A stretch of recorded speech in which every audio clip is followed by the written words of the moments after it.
For some women, one man around the house just isn't enough. A desire for luxury becomes a lethal obsession. Their whole goal in life was to be rich and famous and successful. An unfaithful wife protects her reputation at any cost. Nobody likes an adulteress, but everyone feels bad for a widow. And a hot mama uses her assets to set a trap. If she wanted to do something, The San Fernando Valley, California, 1990. 20-year-old Jennifer Fisher knows what she wants from life. Who is that? Joel? Introduce me. You don't know him? Introduce me. Sure. Her goal was to get married, settle down, have a family. She's just waiting for the right man to roll into her life when along comes 24-year-old police officer Joel Shanbrum. Joel, Jennifer. Nice to meet you. Hey. Joel was known as a gentle giant. He was a sweet guy, never lost his temper, hardworking cop. We're gonna head. You guys coming? Are you gonna go? Jennifer is ready to ride off into the sunset. Jennifer really wanted to find a husband who could fill all of her dreams. And when she met Joel, she thought she had.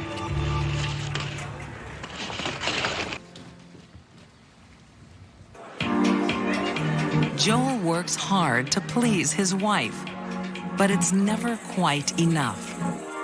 Jennifer became obsessed with financial success. This house is awesome. I can afford it. That's a man's job. Cheers. She could goad him into earning more and more money. She could get the bigger car, the bigger house, the bigger diamond. Keeping up with his wife is proving very taxing. You want to go to the football on Saturday? Oh, no, I'm working. Got a second job. Getting any days off? Nope. He was working 2 more jobs to keep Jennifer happy. But the harder Joel works, the more she spends. Creditors start calling. Hello? The couple's debt kept going up and up. But Jennifer takes no responsibility. Ignoring the phone call won't make them go away. She did not believe that her husband was a successful person financially. We're broke. That's because you're a useless kitty cop. A boring, useless, lazy kitty cop. And that affected how she viewed him personally. She started to degrade him and criticize him. I gotta go. Jennifer needs to get rich quick. She looks for more lucrative work. Hi. Well, ain't you the perfect package? She sees a future in sales. Matthew Fletcher was an insurance salesman, and he convinced the couple that they could make lots more money. What makes our company number one? Yes, number one is you can't lose. Matthew was tall and handsome, very confident, gave an air of being the smartest guy in the room. All you gotta do is just sign. Here. The three go into business Sign. and become their own first customers with a $1 million life insurance policy on Joel. A man making $40,000, $50,000 a year Okay. Well, I'm gonna get to work. does not need $1 million in life insurance. But Jennifer and Matthew convinced him that's exactly what he needed. I want to hear more. I can stay, if that's okay with you. Sure. Matt Fletcher could sell ice cubes to Eskimos. A new job isn't the only thing. They had to be together.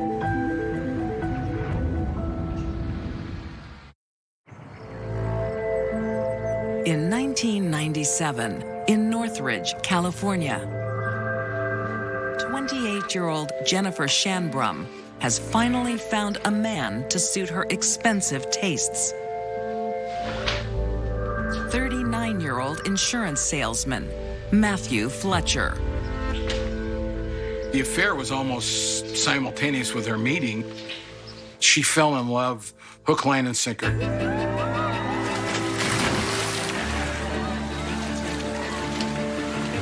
Jennifer might be married, but she doesn't hide her infatuation.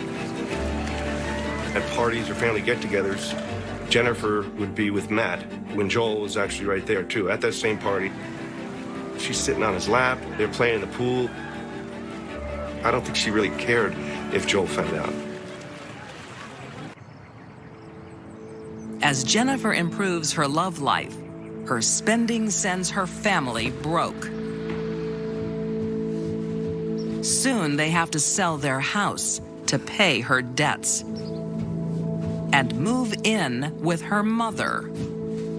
It'll be okay. Living with your mom is not okay. Jennifer was angry that Joel could not provide her her own home. You weren't such a loser. I'll be home by 7. She felt sure every luxury she desired would be given to her by Matthew. We've only got an hour. We better hurry. But Joel isn't the only one being taken for a ride. Her new lover has some secrets of his own. Matt would portray himself as this successful businessman, very wealthy, well-to-do, when in fact he was broke and owed people money. Hey, can I borrow $100 just for a few days? Sure. Anything for you. Matthew was a con artist, a scammer. He had no problem taking money from people fraudulently. In March 1998, Joel discovers the affair. I care for you. I miss you. He intercepted some messages where they were saying they love each other. I can't wait to see you Buddy, we're tonight. just joking around. Oh, yeah. Just joking. Are you sleeping with him? He knew, at last, that his wife was cheating on him. How dare you accuse me of well, why are you going through my The phone? lovers know their game is up. How dare you? They decide it's time to cash in on their insurance business. What she wanted was a life with Matthew with a lot of money. And this was the quickest, easiest way to do it, was to kill Joel and use his insurance money. On March 18th, 1998, it's payday.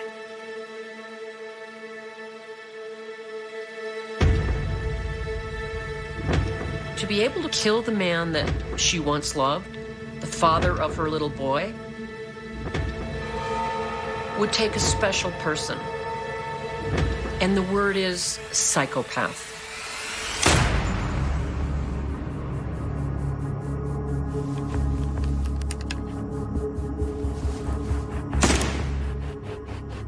When Matthew finished him off, he fired a shot that went right through his eye. The pair then stage a home invasion. Okay, good. Go. Matt flees with the gun.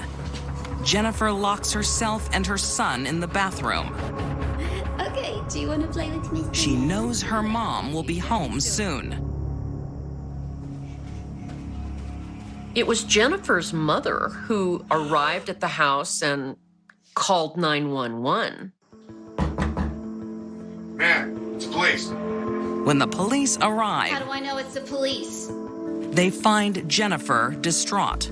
Jennifer wouldn't even let the police in until they shoved their badges under the door. The scared little housewife. Are you okay? I have to get my son. But the home invasion story doesn't exactly stack up.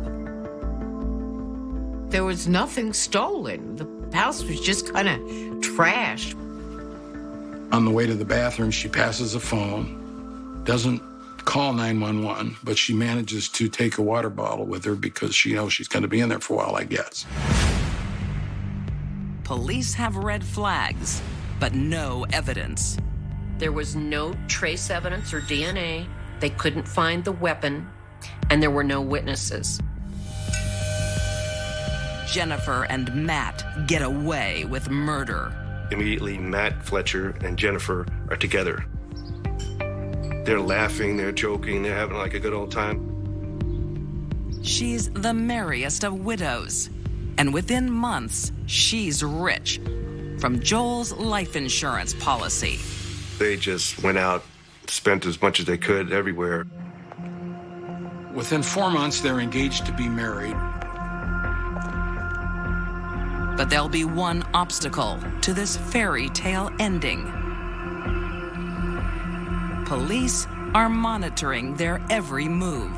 Jennifer and Matthew were not cautious about appearances. They thought they committed the perfect crime. They continued in that false belief until the day they were arrested and charged with murder. Matthew Fletcher, you're under arrest for the murder of Joel Stanburn. What's going on? Calm down, man. Ma'am, you're under arrest for the murder of Joel Stanburn. Anything you say or do can be used against you in court of law. In 2005, Jennifer Shanbrum and Matthew Fletcher are convicted of first-degree murder and insurance fraud. They're sentenced to life in prison, no chance of parole. Certainly, Jennifer and Matthew had a few months of unbridled fun at the expense of Joel's life. But how does it measure up to lifetime behind bars? Greed fueled their fantasies, but arrogance brought these callous killers back down to earth. They thought they were going to get away with premeditated murder. They didn't know that's not easy.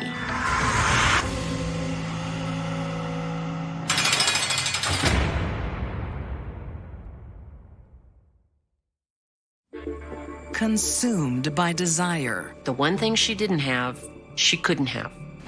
a troubled beauty Her back was to the wall. takes drastic action. In her mind, she had no other option.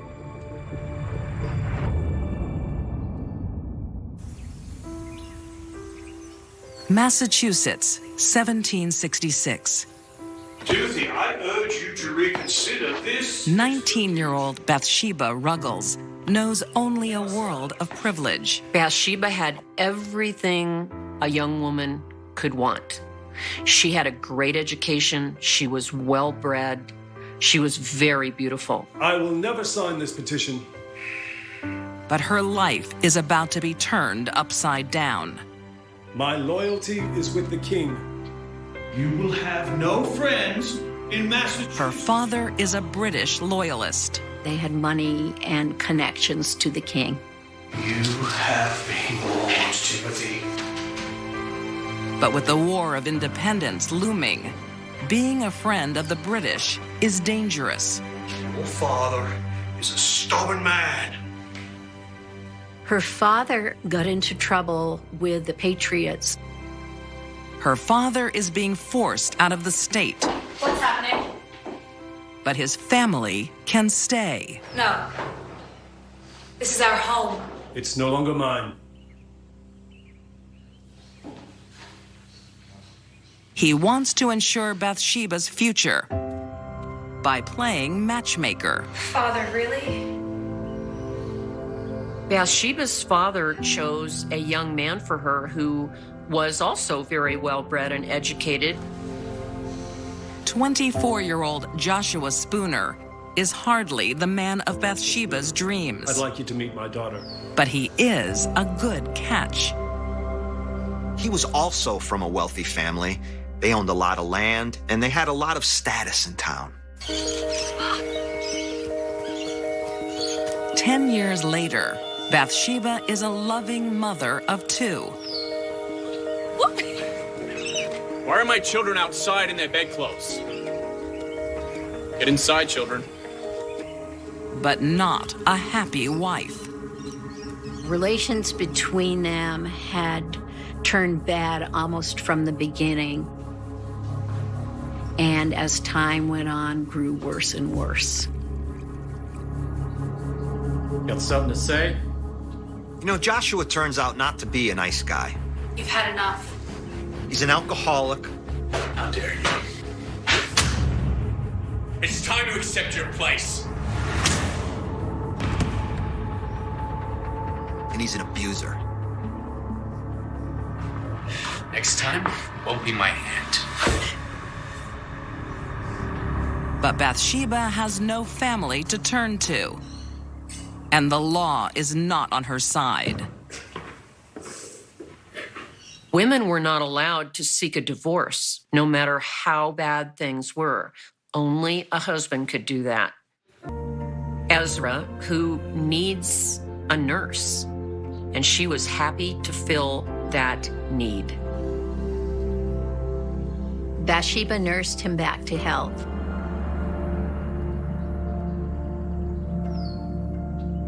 And that was a romantic situation made to order. A floating on air, giddy 30-something woman with a teenage boyfriend.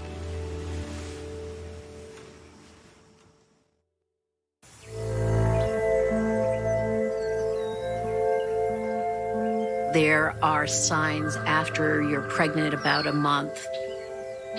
Swelling of breasts and tenderness of belly. Are you sure? When Bathsheba found out she was pregnant, she panicked. She hadn't had relations with her husband in quite a while. And adultery at that time was actually a punishable crime. She would be stripped to the waist and in the town square receive 30 lashes. If you survived that, You need to help me. you probably would have been run out of town. I can't do it. There's one way out of this for her. I beg of you. Nobody likes an adulteress, but everyone feels bad for a widow.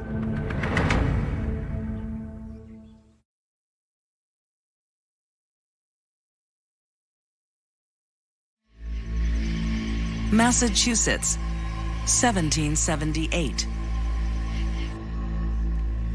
Bathsheba Spooner is pregnant with her teenage lover's child.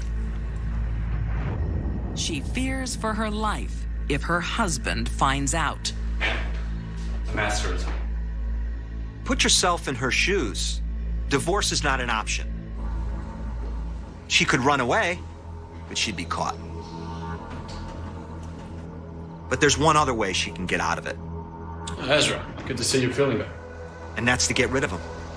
Let me make you a drink. A common way of killing someone in those days was poison. No loud noises such as from a gun, no blood all over the place. At her urging, Ezra slips poison in Joshua's drink.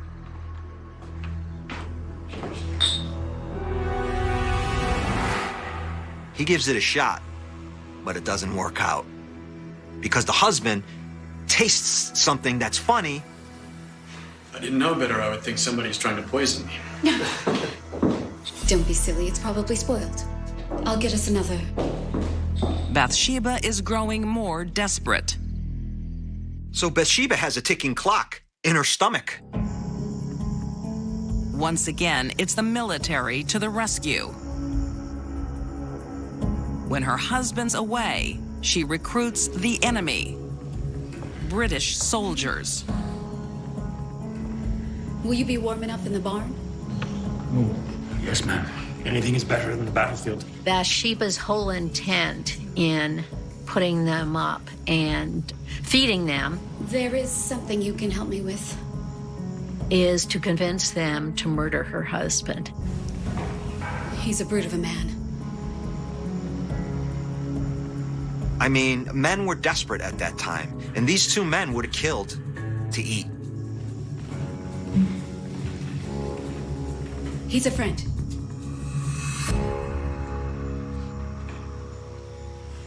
take this to the bar. I've missed you.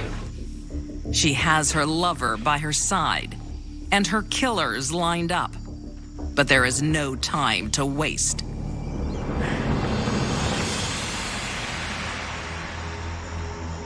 On the night of March 1st, 1778, a tipsy Joshua Spooner returns from the local tavern. But he won't make it home. He's coming! Billy, go out! Go and get him then! He sees the lantern come by. And so he hides behind a bush.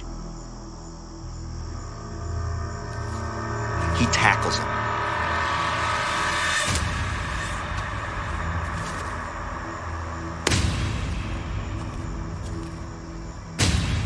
And he beats him. And he continues until Joshua is dead.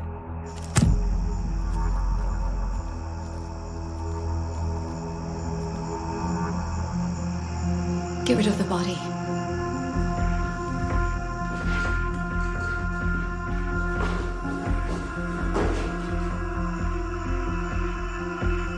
Ezra Ross and Buchanan took his silver shoe buckles and took any money he had and stuffed his body down the well.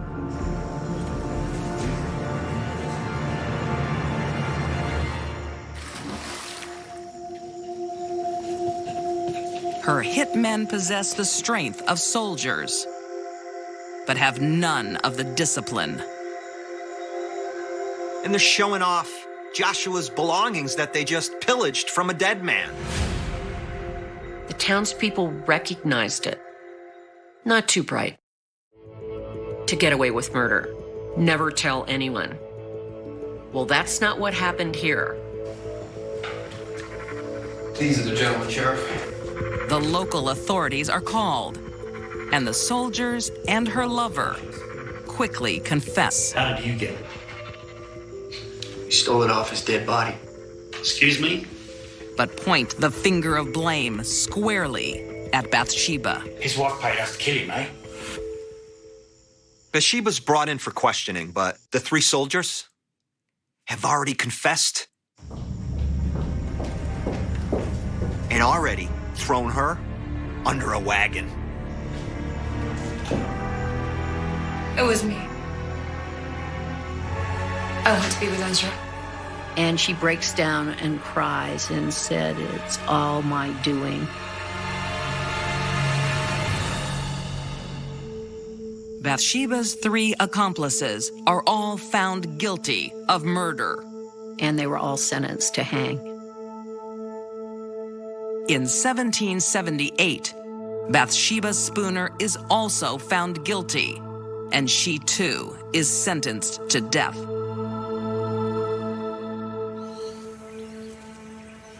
She has one final wish, but not for herself. She requested a stay until her unborn child was born. Are you ready? Yes. It was denied. Bathsheba remains calm and composed. When still with child, she meets the hangman. She died very nobly, but that was also a British tradition to die well.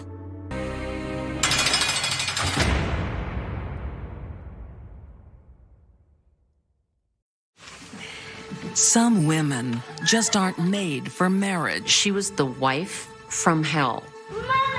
But there's more than one way to get a happy home. If she wanted to do something, she would do it.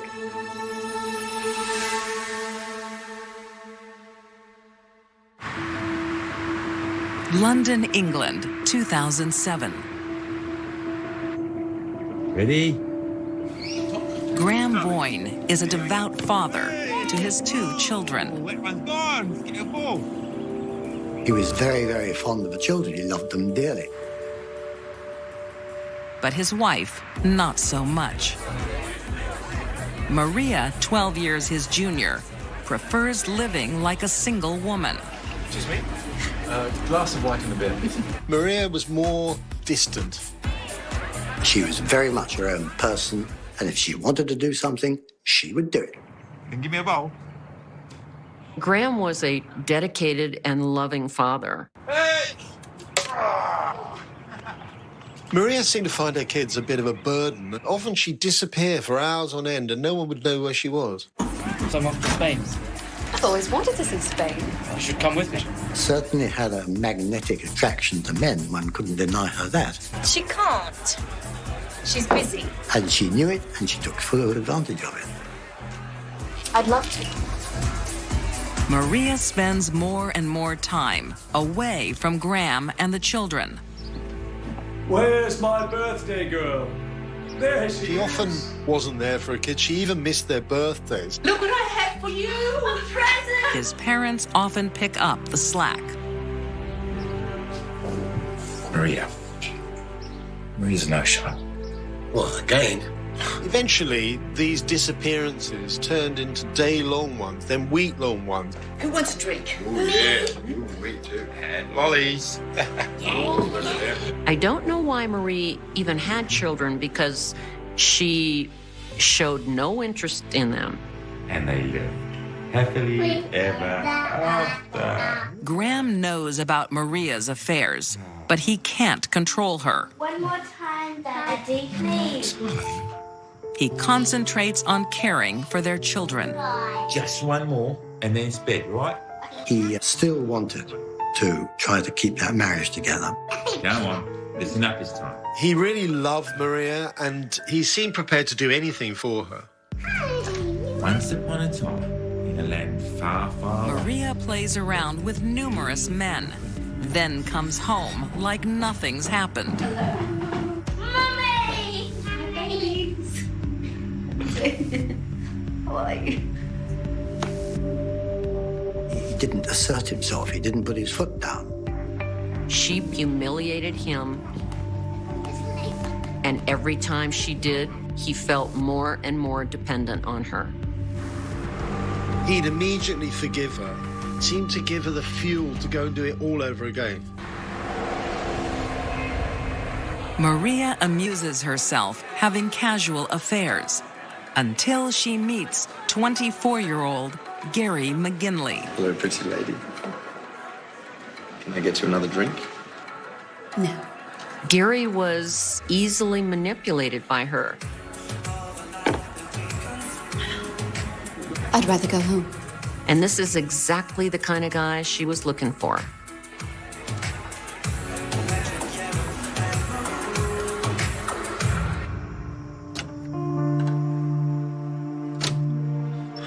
She's taken everything. This time, it looks like Maria's left the family home for good. Think she's going to come back this time? Who knows? He didn't call the police when she left or even complain. That's not going to help, son. Come on. Let's get the kids some dinner. Not only has she abandoned her husband and her own children, Maria can't even be bothered collecting her things. In April 2008, she sends her new lover to do that. The hell are you doing here? Maria wants some things. You guys break into my house. I didn't. Gary threw car keys at him Yeah. and started a fight with him. He hit him once in the face. Get out now. All right, mate. Graham finally puts his foot down.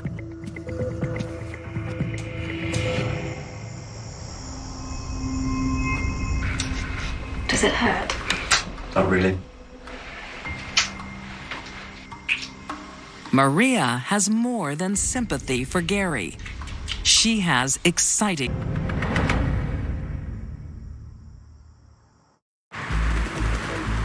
London, England. Whoa! Maria Boyne abandons life as a suburban wife and mom to start a new family with her younger lover, Gary. But she just needs to tidy up some loose ends. On April 24th, 2008, she arranges to meet her husband, Graham. He's still hoping they will get back together. I want to talk about us. About getting back together. I don't know, Maria. And his dreams seem to be coming true. Have a drink with me. Maria persuaded Graham to have a drink, and they sat down and began talking about the possibility of reconciling their marriage. To new beginnings. She was able to manipulate and con Graham very easily. It's like throwing a rope to a drowning man. Just saying this made Graham hope there was a chance of mending it all. She used two things against him. One, alcohol. Two, his weakness for her. Maria lured Graham up to their bedroom under the pretext that she was prepared to have sex with him. She promised a reconciliation. And they would have makeup sex. Maria basically had him exactly where she wanted him. Once Graham was naked, she made her move.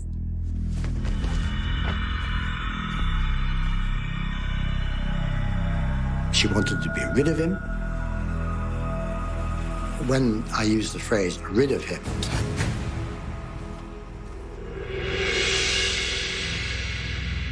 it was a question of seeing him off this planet.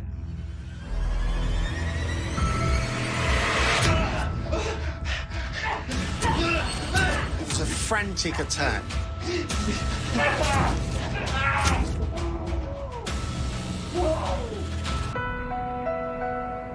Maria pawns his gold chain to pay for a romantic getaway with Gary. That was used to fund their accommodation at the bed and breakfast. Hi, how can I help you? Your best room for the night, please. Sure, that'll be £110. Oh, thank you. Their behavior was not guilt or remorse, but quite the opposite. It was laughing and carefree. That, of course, did not last for long.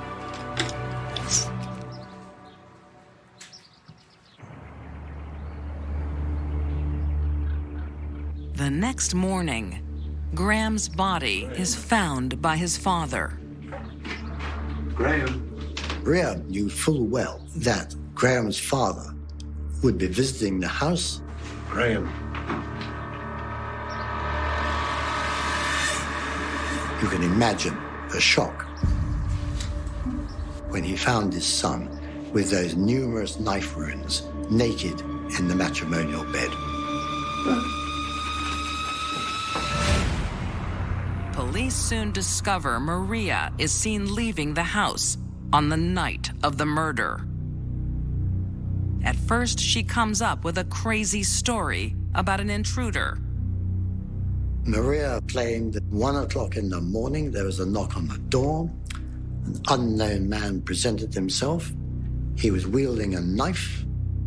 He went upstairs, murdered her husband.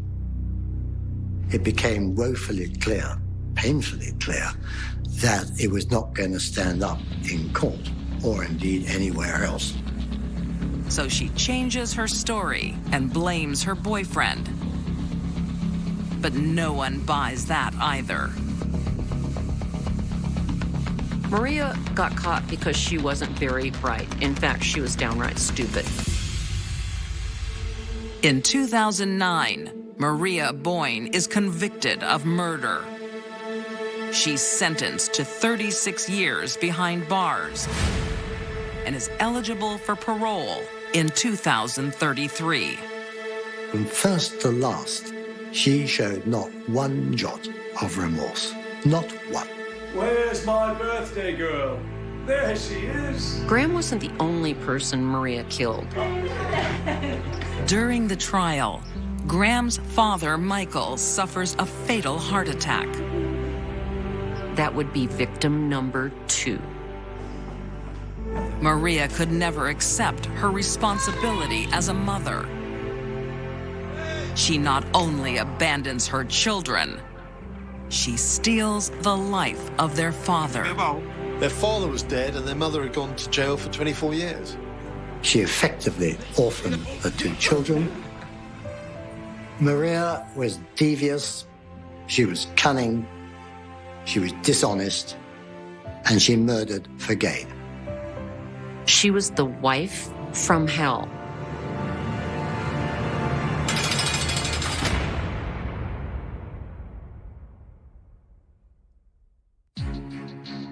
For these deadly women, it was out with the old. Jennifer Shanbrum and her lover planned a million. The call comes in just after midnight, a voice breaking through static, clipped, urgent, the kind of call that rearranges a city's sleep without asking permission. A young woman hasn't come home.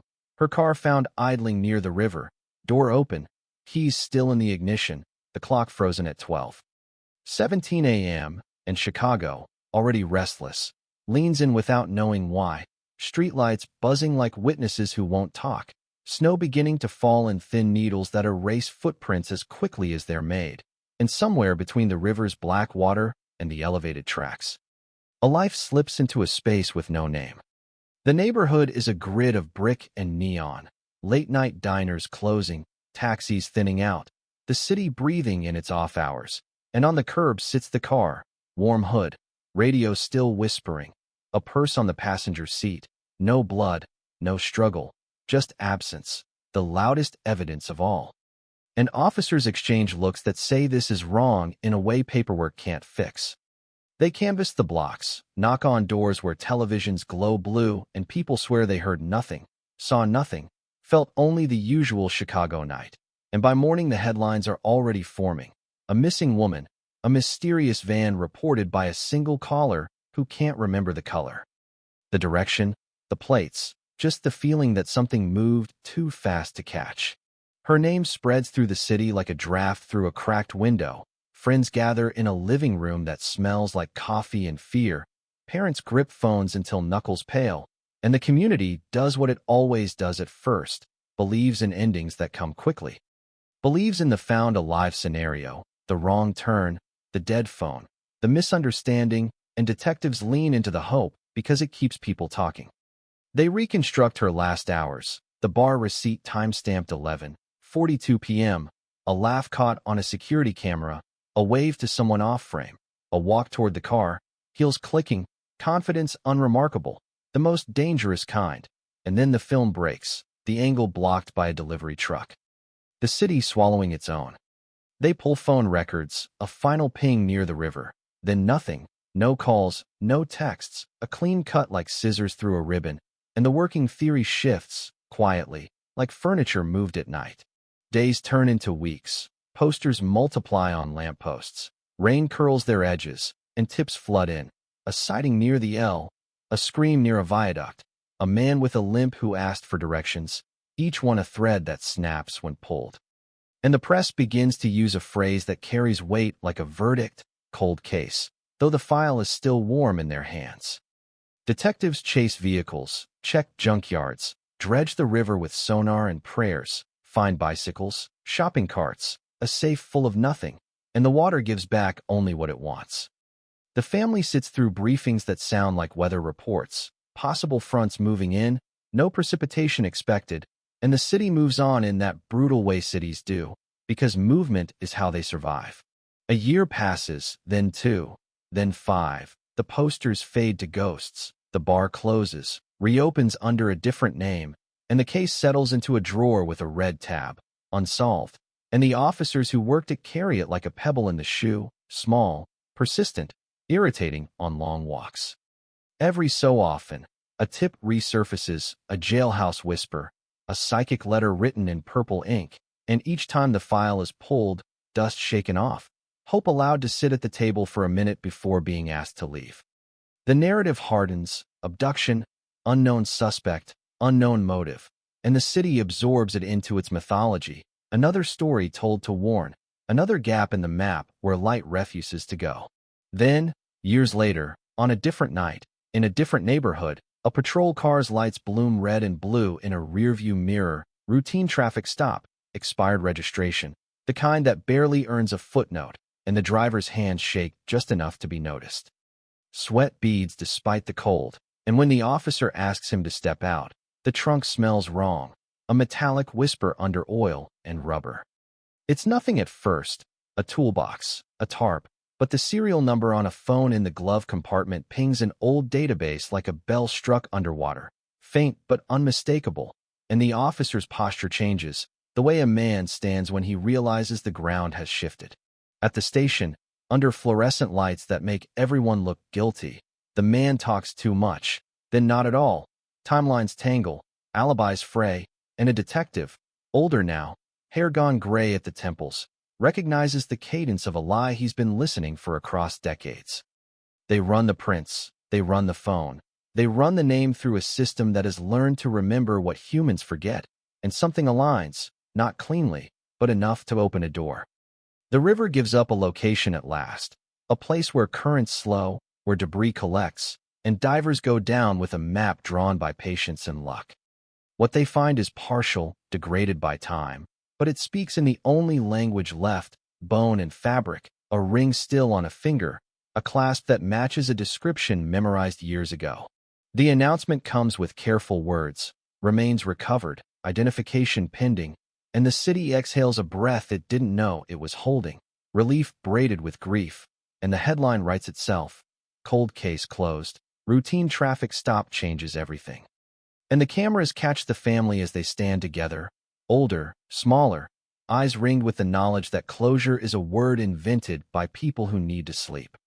The suspect is charged, the timeline reconstructed with the confidence of a puzzle missing pieces, but framed anyway, an argument, a ride offered, a turn toward the river, and the story settles into a shape that can be printed, that can be archived.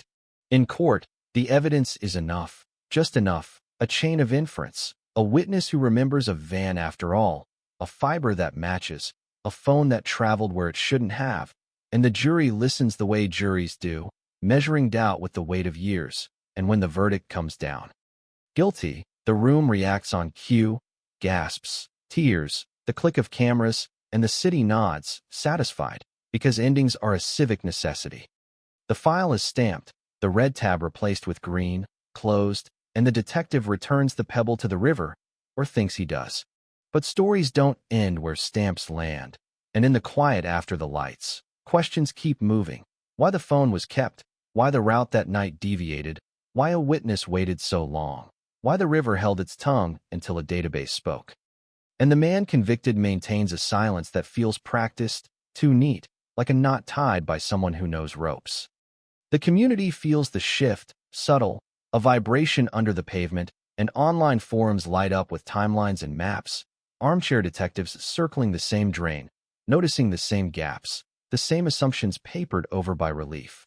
The detective, alone in his office, flips through copies, not the originals, those are gone now, archived, but memory is a file that never closes, and he hears again the static of that first call, sees again the idling car, the radio whispering, the snow erasing. And he wonders if the routine stop changed everything or merely gave the city permission to stop asking. Outside, Chicago keeps breathing, trains rattling, river black and patient, and somewhere between the streetlights and the water, the space where a life vanished remains, not empty, not resolved, just quiet, holding its shape, waiting for the next voice to break through the static. The quiet after the verdict is the loudest sound in the city, a pause that stretches, uncomfortable, like the second before a siren, and Chicago learns how to live with an ending that doesn't sit right. The family returns home to rooms that never learned how to forget, drawers kept intact like shrines, a jacket still smelling faintly of perfume and winter air, and they tell themselves this is what closure looks like, a sentence handed down, a name attached, a river crossed. But at night the details rearrange, stubborn, and the questions pace the hallway. On the news, the case becomes shorthand, a solved cold case, a win for patients and databases, a reminder that the past waits for no one, and the city nods again, moves on again, because movement is survival. But beneath the nods, there's friction, a heat that comes from facts rubbed too hard against each other. The traffic stop replays in slow motion, frame by frame, officers' body cams dissected online, hands shaking, trunk opening, the smell described as metallic by one report, chemical by another, and armchair analysts freeze the moment when the officer's eyes flick left, then right. A human tell that means something has gone off script. The phone in the glove compartment becomes a star witness without a mouth, its serial number singing through servers, pinging an old ledger like a ghost tapping glass, and people ask how a device could sit for years, untouched, unpowered, waiting to be found by chance. They ask why it wasn't sold, tossed, destroyed, why it traveled with a man who insisted he'd moved on, and the answers offered are neat, too neat, habits, sentiment, oversight, explanations that fit but don't lock. Detectives defend the arc, a chain that holds if you don't pull too hard, and the prosecutor speaks in clean lines, motive suggested, opportunity established, behavior consistent with guilt, and jurors later say they felt the weight of time, the pressure to give a family something solid to stand on. Yet outside the courthouse, a former bartender remembers a laugh off camera, a wave to someone not on the suspect list, and a delivery driver swears the truck blocking the lens that night wasn't his, says he clocked out early, says he was home before 11, and these memories arrive late. Unreliable, but they arrive with insistence. The city is full of late arrivals. The river yields its story reluctantly, currents mapped and remapped, experts arguing about drift, about what water does to truth over years, and the remains tell a partial tale, enough to identify, not enough to convict without inference. A clasp matches, a ring confirms, and the rest is silence, the kind that invites projection. Forensic timelines disagree by weeks, maybe months, depending on assumptions, and assumptions harden into facts when printed often enough. The defense tried to pull at that thread, suggested an earlier entry into the water, a different night, a different driver, but the jury wanted the relief of an arrow that points somewhere, anywhere.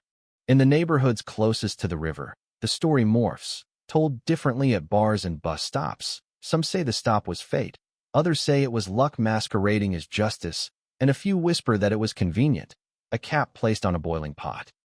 He shrugs the way people do when they've carried things too long. The internet eats this up, threads explode, maps bloom with pins, red string without walls.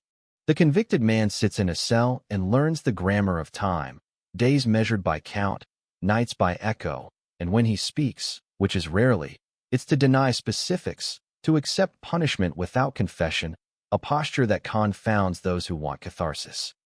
He files appeals that argue process, not innocence, technicalities sharpened like knives, and in one filing a footnote points to a witness statement buried deep in the early case file. A woman who saw a different car idling near the river that night, silver, not dark, and who was never called back. The court dismisses the appeal, but the footnote circulates like a rumor that refuses to die. The detective returns to the river alone, not officially, just a man walking with his coat zipped high, watching the water chew at the banks, and he thinks about the night the sonar chirped, the relief, the grief, the cameras, and how easily relief can become a solvent. He replays the early days, the poster runs, the tips that went nowhere, the feeling that something moved too fast to catch, and he wonders if speed was the enemy all along. In his head, he lists the small deviations, the choices made under pressure, the way a city's appetite for answers can bend a spine. Media cycles on, but every anniversary pulls the case back into the light, and each time, the headline keeps its promise, cold case closed. Routine traffic stop changes everything, a sentence that sounds definitive until you sit with it. Talk radio callers split along familiar lines, trust the system, question the system, and a journalist digs into the warehouse tip, files a request, gets a box of redacted pages, names blacked out like teeth knocked missing. and finds that the address belongs to a company that dissolved years ago. Its records gone in a flood. The city has a way of washing paper clean. The family participates in a vigil by the river, candles bobbing, reflections breaking apart, and they speak of forgiveness because it's expected, because anger is heavy, because the world watches. But later, away from microphones, they ask the questions that don't have safe answers. Why the phone? Why the delay? Why the witness list changed? And their grief sharpens into something like vigilance. They become experts in their own case, learn to read filings, learn the cadence of official language, learn where certainty ends and comfort begins. Some nights, a train rattles past the old bar site, now a yoga studio with white walls and calm, and the instructor lowers the lights, unaware of the laughter once caught there, the wave off frame, the way a moment can carry weight long after it's gone. Across town, a tech analyst reruns the phone data, notes anomalies in tower pings, gaps that suggest the device powered on briefly years before the stop, a ghost signal, possibly a glitch, possibly not, and he emails a reporter who doesn't reply. There are always more emails than answers. The appeals grind forward, slow as sediment, and in one hearing a judge remarks on the strength of circumstantial evidence, on the improbability of coincidence, and improbability becomes a stand-in for truth. Outside, winter returns, snow needles again, erasing again, and the city remembers the first night whether it wants to or not. Online, a new theory gains traction, a secondary suspect with a history near the river, a man who died years before the stop, taking whatever he knew with him, and the theory fits just well enough to hurt. The detective dreams of static, of a voice breaking through, and wakes with the sense that something was said he didn't catch. He considers reopening his own notes, unofficially, knowing it would change nothing, knowing that files close for a reason, knowing that reasons aren't the same as truths. Chicago keeps breathing, trains and traffic and the river's patient pull, and the case lives on in the spaces between official lines, a solved story that refuses to stay solved, a cold case warmed by friction, by doubt, by the simple, stubborn fact that endings announced too loudly tend to echo. The echo doesn't fade, it multiplies, bouncing off court transcripts and comment sections, off kitchen tables where maps are unfolded again, and Chicago learns that some sounds become architecture. The third winter after the verdict arrives with a brittle cold that makes the river steam at dawn, and the city's breath looks like smoke, like something burning low and steady. A journalist finally answers the analyst's email, curiosity beating fatigue by a hair, and what lands in her inbox is a spreadsheet of timestamps and towers, columns that look boring until you notice the gaps, the way the phone's silence is punctured by a brief pulse years before the stop. A blip that shouldn't exist if the narrative holds. She cross-references maintenance logs, software updates, storms that could scramble signals, and still the pulse sits there, a pinprick of light in a dark room, stubborn. She drives to the river at night, parks where the car was found all those years ago, listens to the hiss of tires on wet asphalt, the rattle of the L overhead, and imagines the idling engine, the radio whispering, the door open to cold air. She interviews the former bartender who remembers the off-camera wave, watches his eyes as he reaches for details like coins dropped down a grate, retrieves a name he never gave police because no one asked twice. The name belongs to a man who worked deliveries then, who borrowed vehicles, who left town months later. The journalist files a request for personnel records and gets a partial, dates blacked out, reasons missing, and the story grows legs, walks. At the courthouse, an appeal hearing draws a smaller crowd than the verdict did, but the tension feels sharper, honed by disappointment. The defense introduces the tower anomaly, not as proof, just as pressure, a suggestion that the phone breathed when it wasn't supposed to, that it moved when it shouldn't have. The prosecutor counters with expert testimony, margin of error language, explanations that feel like weather reports again, and the judge listens with the practiced neutrality of someone who knows the difference between interesting and admissible. The motion is denied, but the words enter the record, and the record has a way of leaking. The retired cop repeats the warehouse story on a podcast, his voice grainy, the host nodding hard, and suddenly a place long erased gains in address again. The journalist digs through zoning changes, satellite images archived by accident, finds a roofline that matches a witness sketch from early days, a sketch dismissed because it arrived too late, because it didn't fit the working theory that solidified fast.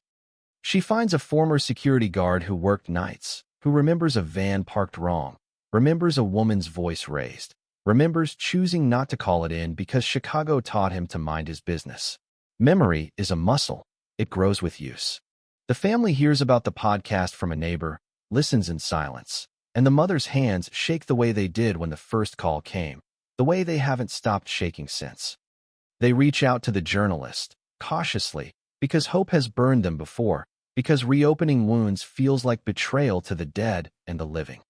They meet in a cafe that used to be a payphone bank, order tea they don't drink, and slide a folder across the table, copies of copies, notes they kept when no one was looking, dates circled, names underlined, the work of grief turned meticulous. In the folder is a receipt from a toll booth miles from the river, timestamped too late for the official timeline, paid with cash, the attendant's initials smudged but legible. It never made it into evidence. Across town, the convicted man watches the appeal coverage on a flickering screen, expression unreadable, and when his lawyer mentions the anomaly, his jaw tightens, just once. He writes a letter he doesn't send, then tears it into squares small enough to flush, and the plumbing groans like it's choking on secrets. In the yard, rumors circulate the way they always do, sharpened by boredom, and he learns that his silence has become a canvas for other people's stories. He prefers it that way, or tells himself he does. The detective gets a call from the journalist and considers hanging up, considers the oath he took, considers the relief that felt like solvent, and agrees to meet by the river, unofficial, coats zipped high. He listens as she lays out the anomalies, the warehouse, the toll receipt, and he hears his own doubts spoken aloud by someone else, a relief that feels like fear. He admits to the transfer, the budget cuts, the leads logged and never chased, and the admission hangs between them, heavy but honest. He says reopening would require more than questions, would require something solid, something the river hasn't already eaten. Winter breaks, ice loosens its grip, and a construction crew breaks ground near where the warehouse once stood, their machines biting into soil that hasn't been disturbed in decades. A worker finds something that doesn't belong, metal not rusted the way it should be, a latch, a buckle, and work stops, police tape goes up, and the city leans in again, that old posture of attention. The find is inconclusive, could be anything, could be nothing, but the timing is cruel, the coincidence loud. The journalist publishes carefully, hedging every claim, and still the headline travels faster than caution ever could. At a community meeting, voices rise, trust fractures, and a councilman promises transparency with the ease of practice.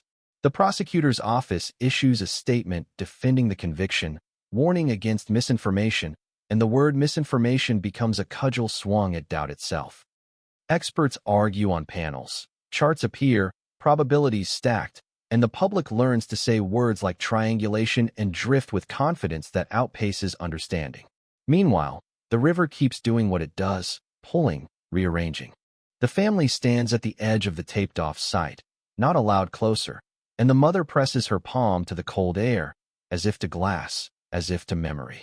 She remembers the wave off camera, the laugh, the confidence, and she wonders who stood where, who watched what, who chose to move or not. She wonders about the toll booth, the cash, the receipt that feels like a breadcrumb laid by a trembling hand. She wonders if closure was a kindness or a theft.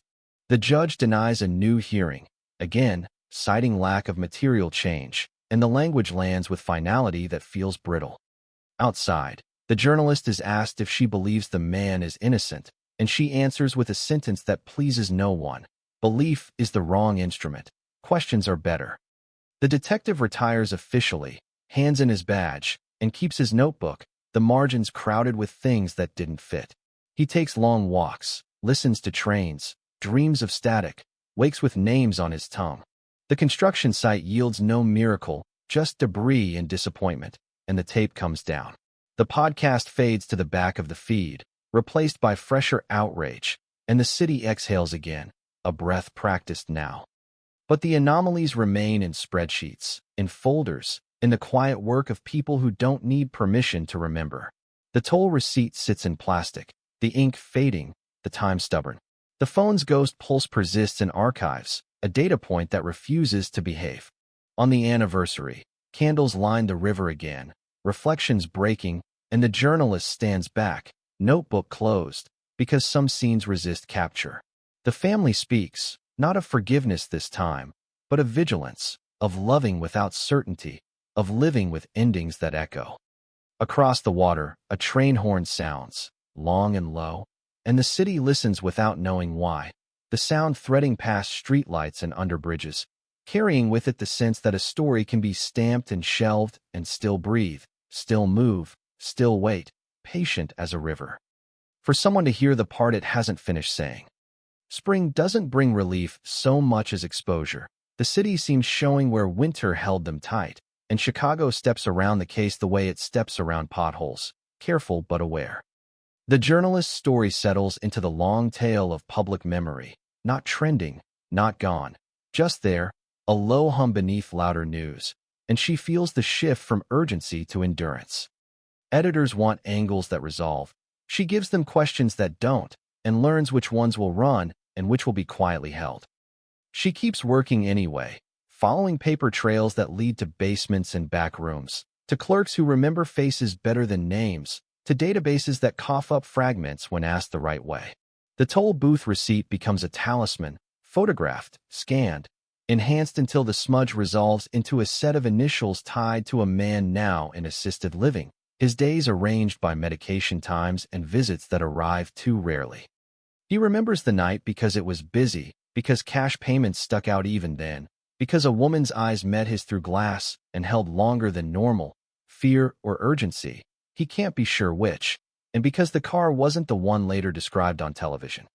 He remembers a color that doesn't match the record, remembers a bumper sticker with a cartoon he hated. He wrote his initials the way he always did, heavy on the downstroke, and then the night swallowed the detail like it swallows most things.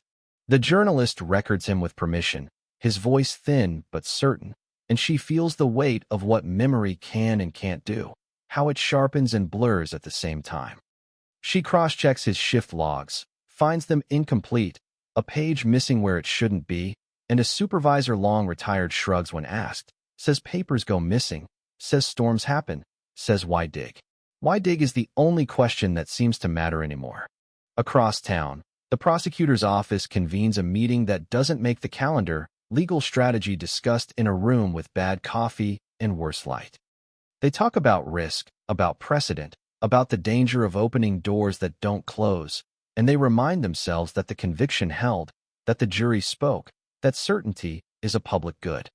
Someone mentions the anomaly again, the phone pulse, and someone else waves it off with a phrase about noise and data, the way a city waves off sirens until they stop.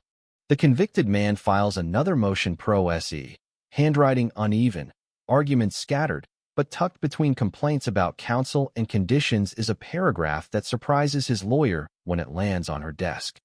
He mentions a delivery schedule, a warehouse near the river, a supervisor who liked to keep things off the books, and he stops short of accusation, writes instead about confusion, about nights blending together.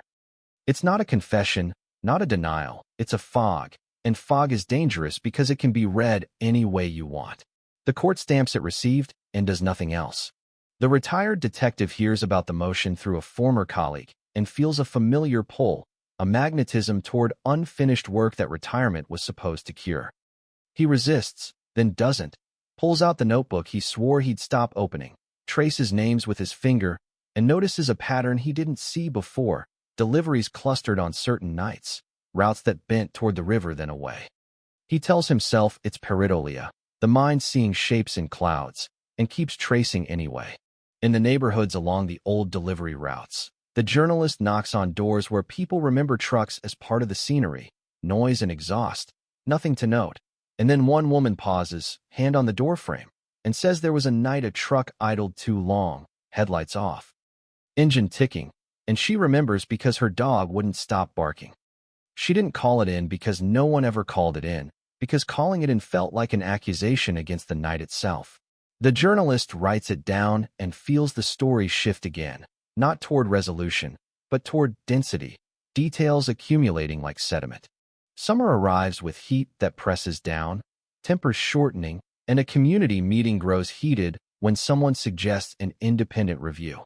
Words like witch hunt and accountability collide, and a man in the back yells that the case is over, that grief doesn't get to rewrite verdicts. The family sits together, hands linked, absorbing the sound like weather, and later they walk the river path in silence, watching boats cut wakes that erase themselves. The judge assigned to the latest motion reads late into the night, not because the arguments are compelling, but because the file has grown heavy with addenda, the administrative weight of doubt. He writes a narrow order, denying relief but allowing limited discovery on the phone data, a compromise that satisfies no one and briefly excites everyone. Experts are retained, affidavits fly, and the phone becomes a battlefield, its memory mined for patterns that may or may not mean anything. One expert suggests the pulse could be a test ping triggered by network maintenance. Another says the timing is wrong, the confidence levels overlapping but not aligning. The journalist publishes again, cautiously, about the limited discovery, and the phrase limited becomes a refrain applied to truth itself. She receives messages from strangers who think they know, who are sure, who attach maps and theories, and she learns to separate signal from need. Among the messages is one from a former dispatcher who left the job years ago, who writes that a call came in early that night about a disturbance near the warehouse, coded low priority, logged, then lost when the system updated. She meets him in a park where children play, records his account, and feels the hair on her arms lift when he describes the voice on the call, calm but strained, female, giving directions as if reading them. The dispatcher's logs are gone, purged according to policy, but he kept a notebook, habits from a time before digital everything, and in it is a shorthand note, date, time, location, and a star he used to mark calls that felt wrong. The journalist photographs it, the ink faded but legible, and sends a copy to the detective, who stares at it until the room blurs. He remembers that code, the low priority that meant no car was dispatched, and he feels the old anger return, sharp and clean. The prosecutor moves to limit the scope of discovery, arguing relevance, and the defense counters with the dispatcher's note, newly entered, and the judge frowns, asks for briefs, schedules a hearing. Outside the courthouse, microphones wait, and the family stands back, tired of being a symbol, wanting only to be human. The mother says nothing. The father says the city owes them the truth, not comfort, and the phrase travels. At the river, construction has finished, grass laid, benches installed, and joggers pass without knowing what the ground remembers. The journalist sits on a bench at dusk, listens to water and traffic braid, and thinks about how cities pave over uncertainty because it's easier than living with it. She checks her phone, sees a missed call from an unlisted number, and when she calls back, a man answers who says he worked nights cleaning offices downtown, says he once found a phone under a desk months after the disappearance, turned it in to lost and found, and never heard back. He says he didn't think it mattered until he saw the story. She asks for details, heart steady, pen ready. The call ends, and the river reflects the city in fragments, lights broken into lines that tremble and reform, and Chicago keeps breathing, uneasy now, aware that the stamp on a file doesn't still the water beneath it. Somewhere between a toll booth and a warehouse, between a low-priority call and a routine stop, the story stretches, refuses to lie flat, and those who listen closely can hear it shifting, not toward an ending, but toward a deeper, more dangerous question. What happens when the thing that changes everything is not the stop itself, but what it distracts us from seeing? The man with the unlisted number becomes a voice that won't sit still in the journalist's head, his claim hovering between confession and coincidence, and she learns his name, his routes, the offices he cleaned when the city slept. He remembers the desk because it was the only one with drawers, remembers the phone because it was heavy for its size, remembers turning it on and seeing no signal, a dead rectangle that still felt warm, as if it had recently known a hand.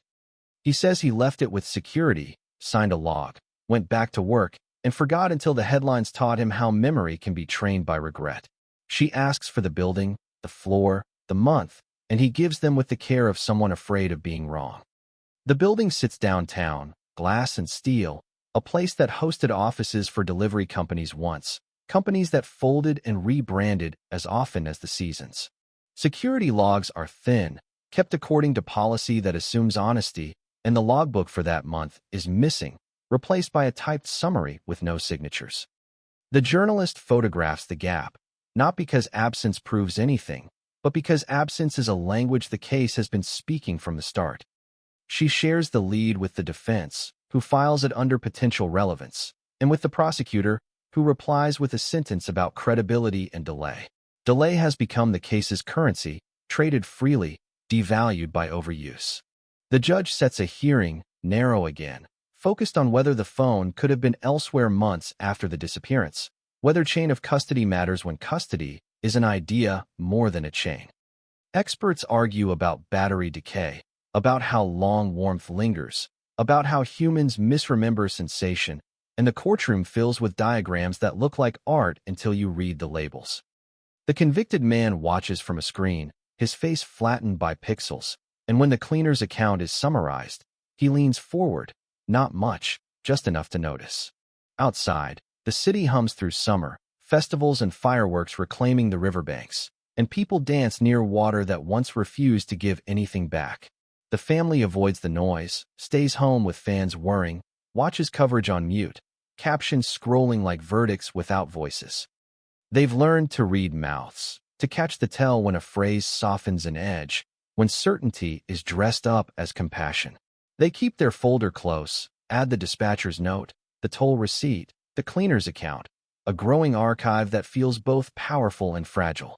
The retired detective meets the journalist in a diner that never closes, orders eggs he doesn't touch, and admits something he's never said out loud, that the night of the disappearance there was a rumor about a second traffic stop near the warehouse, logged as a warning, no citation, no body cam. A blip that went nowhere. He says he didn't chase it because the officer transferred the next week, because the logs were thin, because there were too many fires.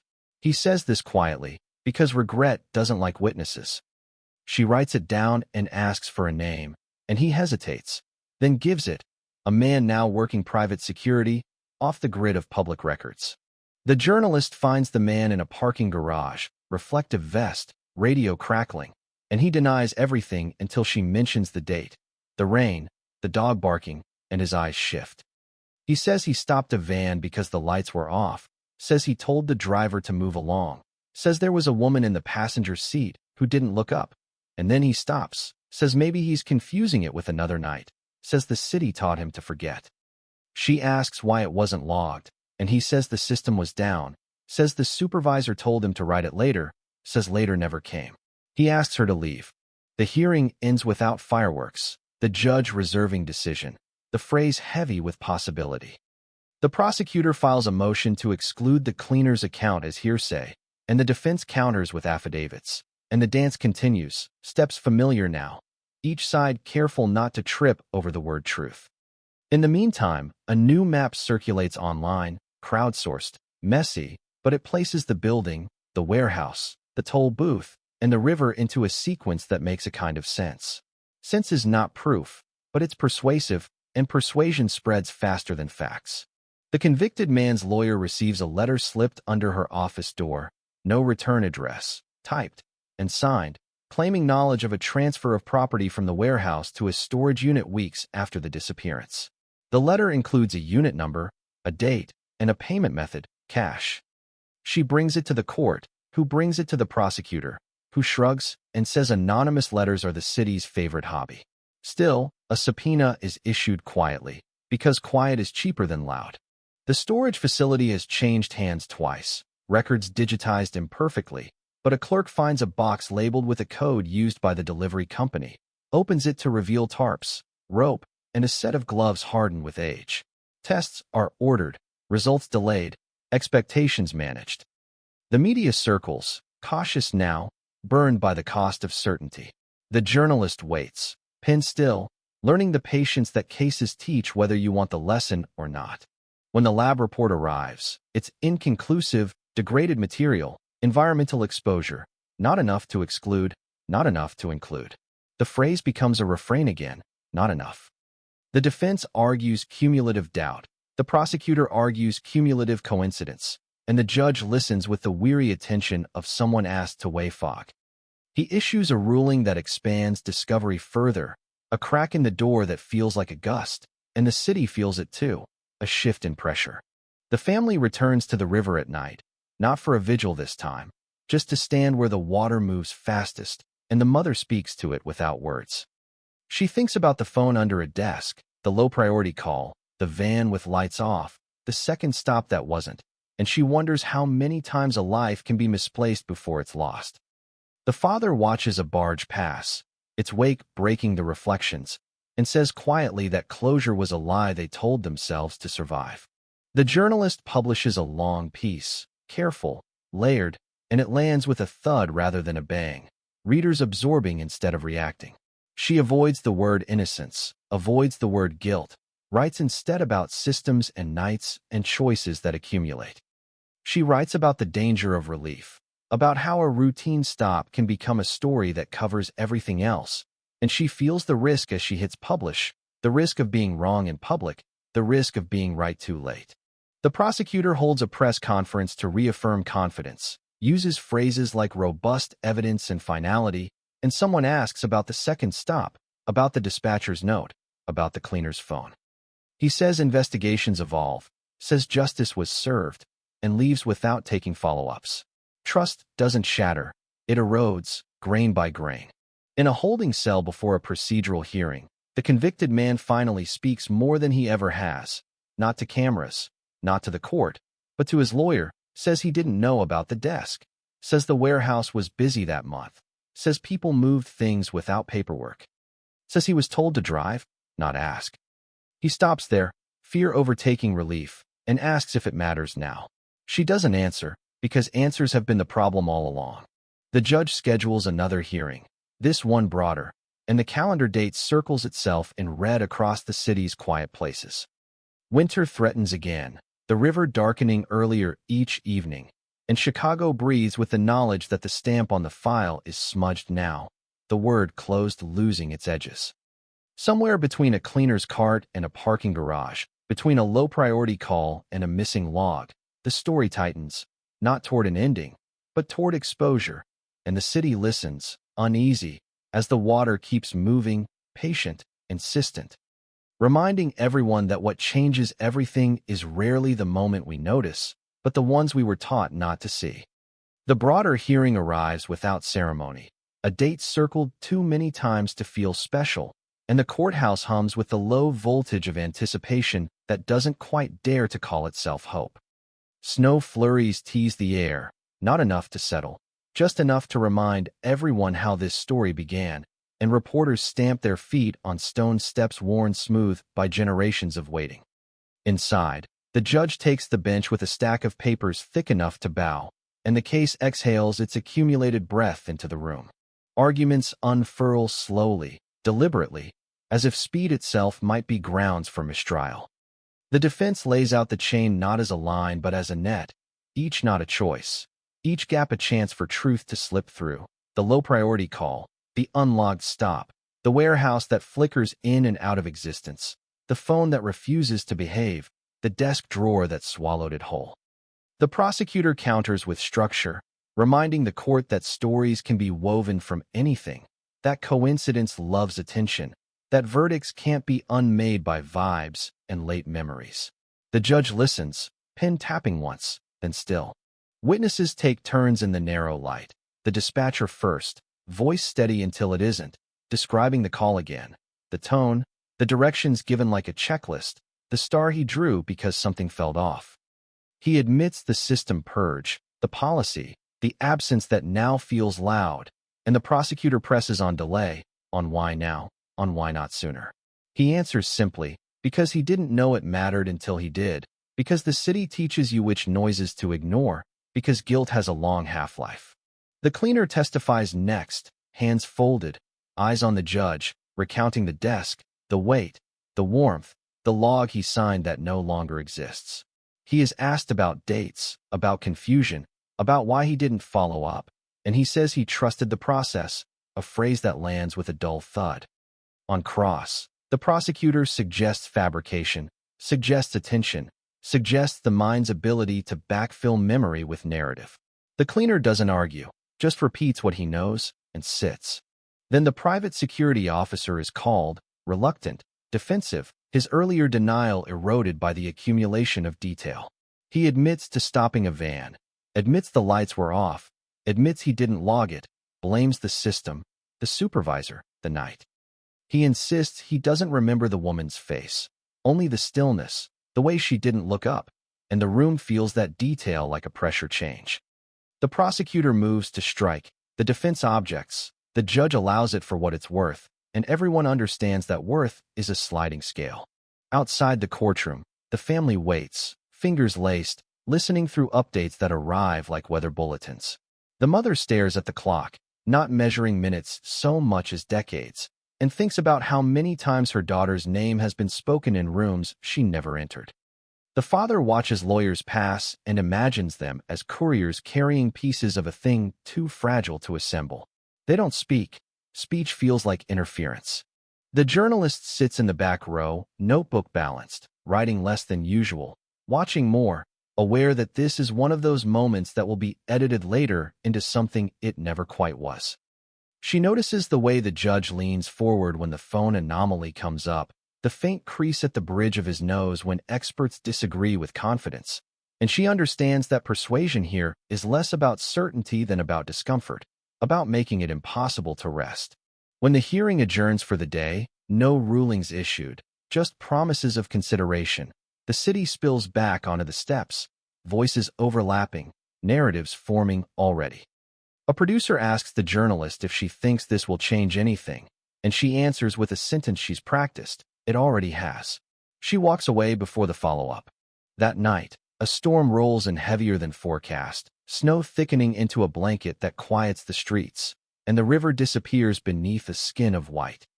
The retired detective watches from his window, notebook open again despite himself, and circles a name he's avoided for years, the warehouse supervisor mentioned in the Pro-SE motion, a man who vanished from payrolls after the company folded.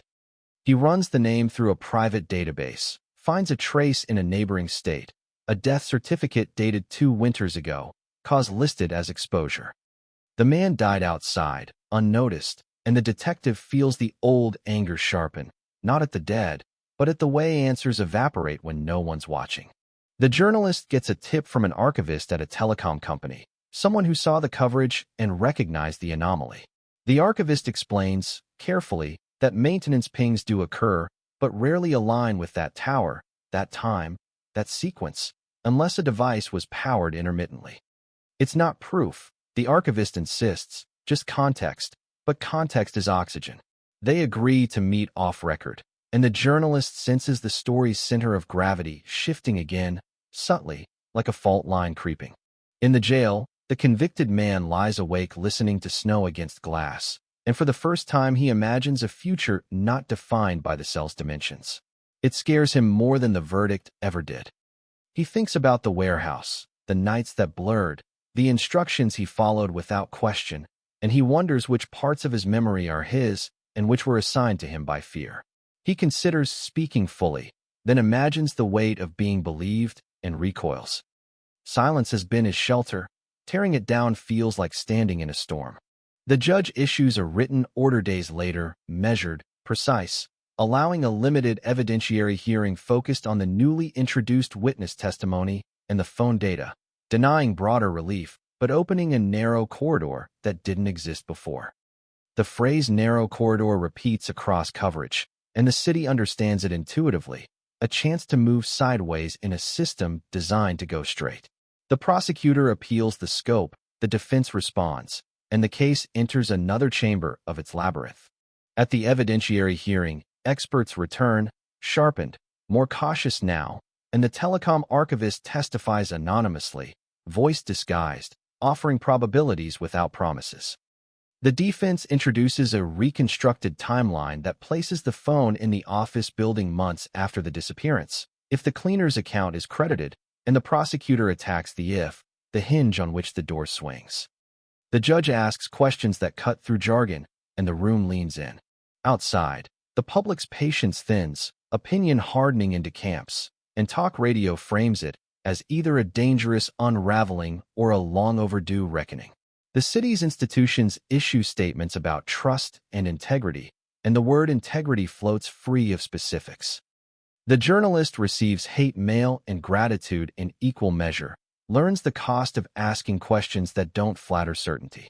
The family meets with their attorney, who explains the corridor, the risks, the possibility that this leads nowhere. Again, they nod, practiced, and ask only that the truth not be rushed this time. They remember how speed felt like mercy once and now feels like theft. They agree to testify if asked, to lend their voices to the record not as evidence, but as context, as the living perimeter of loss. Weeks pass, snow melts into gray slush, and the judge takes the matter under advisement. The waiting becomes a character of its own, heavy, present, shaping days around it. The retired detective stops carrying his notebook everywhere, leaves it on the kitchen table, open to a page that lists things he wishes he'd chased sooner. He knows he can't change that, knows all he can do is watch and hope that the system bends without breaking. The ruling comes on a Thursday afternoon, released quietly, dense with footnotes. The judge finds that the accumulation of newly presented evidence meets the threshold for a new trial, not a declaration, not an exoneration, but a reopening that acknowledges doubt as material. The language is careful, almost tender, and it lands like thunder anyway. The conviction is vacated pending retrial, bail denied, the man remains inside, but the stamp is gone, the word closed erased. The city reacts in waves, shock first, then analysis, then anger, then something like humility. Headlines struggle to keep up, verbs recalibrated, certainty softened. The prosecutor announces intent to retry, confident, composed, while the defense speaks of light and responsibility. The journalist watches the press conference and feels the weight lift and settle at the same time, knowing this is not an ending but an exposure, a clearing of the throat before a harder truth. That night, the family stands by the river again, not with candles, not with speeches, just the water and the sound of traffic softened by distance. The mother says she doesn't feel relief, just accuracy, and accuracy feels colder, sharper, but real. The father nods, watching the current catch the light, and says the city finally admitted it might have been wrong. Somewhere behind concrete walls, the man waits, verdict undone but fate unchanged, and learns that the space between guilty and innocent is wider than he ever imagined. Chicago breathes, unsettled, aware now that the routine stop didn't change everything so much as delay it, and that the story, long mislabeled, has entered its most dangerous phase, the one where answers are possible and therefore terrifying, where the river's patience is tested, and where the city must decide whether it wants closure or the truth that keeps moving.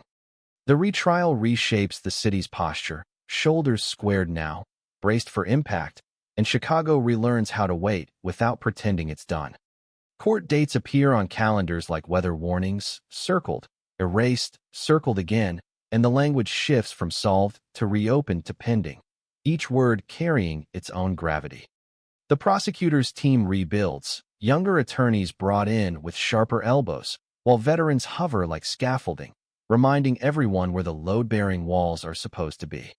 The defense expands, investigators fanning out with fresh authority, doors that once stayed closed opening a few inches at a time. Jury selection becomes a spectacle of restraint.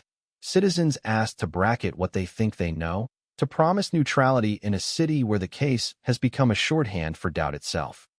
Prospective jurors speak about podcasts and headlines, about maps and theories, about fatigue, and the judge listens, excusing some, keeping others who say they can hold competing truths without choosing one too early. It's a gamble, but all trials are, and this one wears its odds openly. Opening statements avoid poetry, favoring clarity like a weapon. The prosecutor frames the retrial as a test of patience abused by noise, insists the core facts remain, the traffic stop, the phone, the river, the remains, and argues that new stories don't erase old evidence. The defense answers with a measured dismantling, not a wrecking ball, but a pry bar, pointing to the low-priority call, the unlogged stop, The warehouse, the desk drawer, the toll receipt, the ghost pulse. Each item introduced like a step across thin ice. The jury watches, learning the terrain. Witnesses return, older now, more cautious. The dispatcher repeats his account, steadier this time, stars still drawn in memory. And on cross he admits he can't prove the call existed beyond his note. Admits policy swallowed it. Admits the city makes forgetting easy. The cleaner testifies again, details consistent, demeanor unchanged, and the prosecutor presses harder, suggesting contamination by coverage, by repetition. The cleaner says he knows the difference between a story and a weight in the hand. The jurors write that down. The private security officer takes the stand, flanked by counsel, and the defense walks him through the night, the rain, the van with lights off, the woman who didn't look up. He concedes the stop, concedes the failure to log, concedes the supervisor's instruction to write it later. The prosecutor attacks his credibility, points to incentives, to the convenience of memory surfacing now. The officer answers that convenience had nothing to do with it. Fear did, and the room absorbs the word like a dropped glass. The telecom archivist appears via secure link, voice altered, credentials verified, and speaks in probabilities that sound like caution but land like weight. The defense builds a model showing how intermittent power could produce the pulse, how movement could align with the office building timeline, how unlikely doesn't mean impossible when systems age. The prosecutor counters with their own expert, who argues coincidence amplified by attention, statistical ghosts mistaken for intent. The judge lets it breathe, knowing juries can smell overconfidence. Midway through the trial, the toll booth attendant's deposition is played, his voice thin but unwavering, the car color noted, the eyes that lingered. The defense places the receipt on an overhead, the timestamp bright, and the prosecutor argues misinterpretation, route variability, the fallibility of memory. The jury leans in, calculators out in their heads, the human math of distance and time competing with the math of doubt. Outside the courtroom, the journalist publishes less, listens more, aware that narration can distort as easily as silence. She attends evening sessions with legal analysts, absorbing the language of burdens and thresholds, and learns how often truth arrives sideways. She interviews the retired detective on record for the first time, his voice steady, regret named without apology, and the clip circulates briefly before being eclipsed by the next witness. Then the defense calls a surprise, the archivist's supervisor, no disguise this time, who testifies that maintenance logs from that year were altered during a merger, that data migrations lost context, that the pulse aligns with a window when field tests occurred near the office building. It's still not proof, he insists, but it's an explanation that doesn't fit the state's clean arc. The prosecutor objects, the judge overrules, and the room feels the corridor widen another inch. The convicted man takes the stand against advice, a risk that freezes the air. He speaks slowly, eyes on the jury, not confessing, not absolving, describing nights that blurred, instructions followed, the warehouse busy, the way phones moved without paperwork, the way questions were discouraged. He denies harming her, denies driving to the river that night, admits to fear, admits to silence. On cross, the prosecutor presses motive, presses opportunity, presses the stop, and he answers what he can, refuses what he won't, the line between candor and self-preservation drawn tight. Closing arguments arrive like weather fronts colliding. The prosecutor warns against rewriting history because it's uncomfortable, insists the evidence still points in one direction, asks the jury not to mistake complexity for innocence. The defense asks them to sit with uncertainty, to honor reasonable doubt not as a loophole, but as a principle, to recognize how relief can masquerade as justice. The judge instructs carefully, reminding them of their duty to decide only on what's before them, not what they wish were true. Deliberations stretch into days, notes sent, questions asked, timelines redrawn on whiteboards. The city waits again, quieter this time, chastened by what it learned about certainty. The family keeps vigil at home, phones charged, folder closed now, nothing more to add. The journalist paces, drafts unwritten, knowing the ending will resist her either way. The verdict comes on a gray morning, the jury filing in with faces that betray nothing. Not guilty. The words land without flourish, a release that feels like vertigo. Gasps, then silence, then a wave of sound that crashes and recedes. The judge thanks the jurors, admonishes restraint, and the man stands, stunned, freedom conditional, eyes searching for a horizon he hasn't imagined in years. Outside, microphones bloom, questions pile up, and the prosecutor speaks of disappointment and respect for the process. The defense speaks of justice and humility. The family stands together, the mother steady, the father blinking against tears, and when asked how they feel, she says this doesn't answer the question that matters. The journalist writes that down, because it's the truest thing said all day. The city reacts unevenly, some celebrating the system correcting itself, others angry, certain something has been stolen. Online, camps harden, narratives sharpen, and the word closure is retired by those who learned its cost. The river flows, indifferent, and joggers pass beneath bridges painted with fresh graffiti that reads "Not Closed." That night, the man walks into cold air unescorted for the first time in years, breath clouding, and feels the weight lift and settle differently. He is not absolved, only released from one story. The retired detective watches the news and feels both vindicated and hollow, knowing the truth didn't arrive, only doubt earned its seat. The journalist files a final piece for now, careful with verbs, honest about gaps, and ends with the question the city can't stop asking. If the routine stop didn't change everything, what did? She hits publish and steps away, because some stories keep moving when you stop writing them. Chicago breathes, unsettled but awake, aware that justice corrected itself without revealing the face it was chasing. Somewhere, someone knows more than they've said, or the river does, or the night itself, and the case, no longer cold, no longer closed, lives on in the spaces between verdicts, waiting, patient, dangerous, asking the city to decide whether it can live with freedom without answers, and whether it's brave enough to keep listening when the echoes return. Freedom doesn't sound the way people expect it to. There's no music, no swell, just the thud of a door closing behind him and the city continuing as if nothing has shifted, and that indifference is its own kind of noise.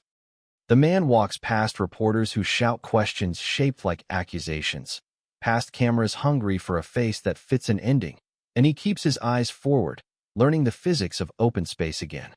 Every step feels provisional, like the ground might revoke its permission, and he realizes that release is not the opposite of prison.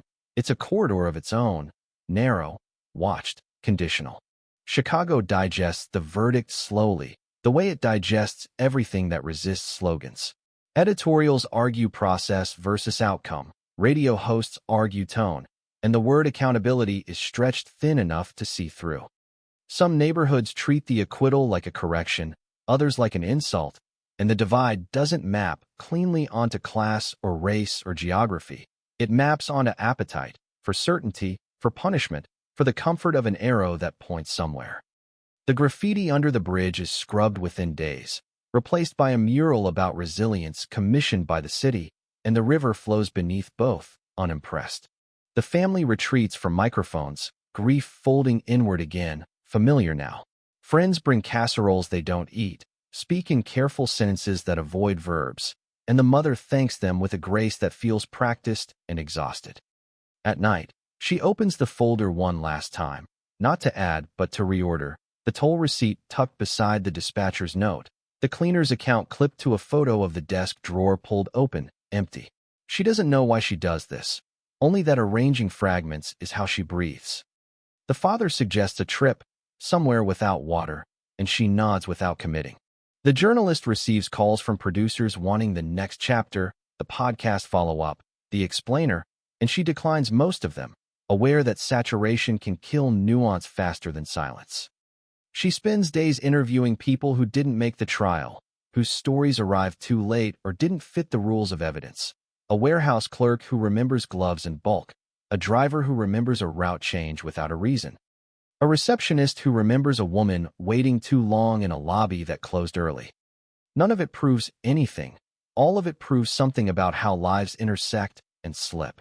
The prosecutor's office announces an internal review, language chosen to soothe rather than reveal, and assigns it to a unit already drowning.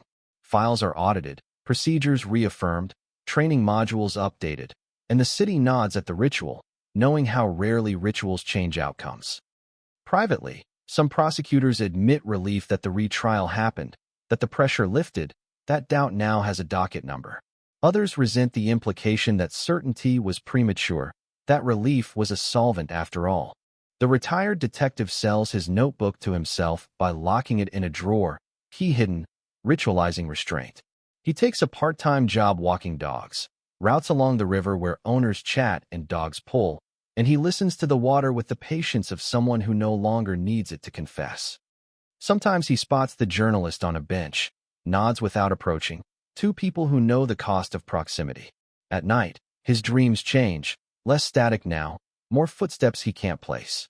The telecom archivist disappears back into anonymity, testimony absorbed, name forgotten by the public, but not by the record.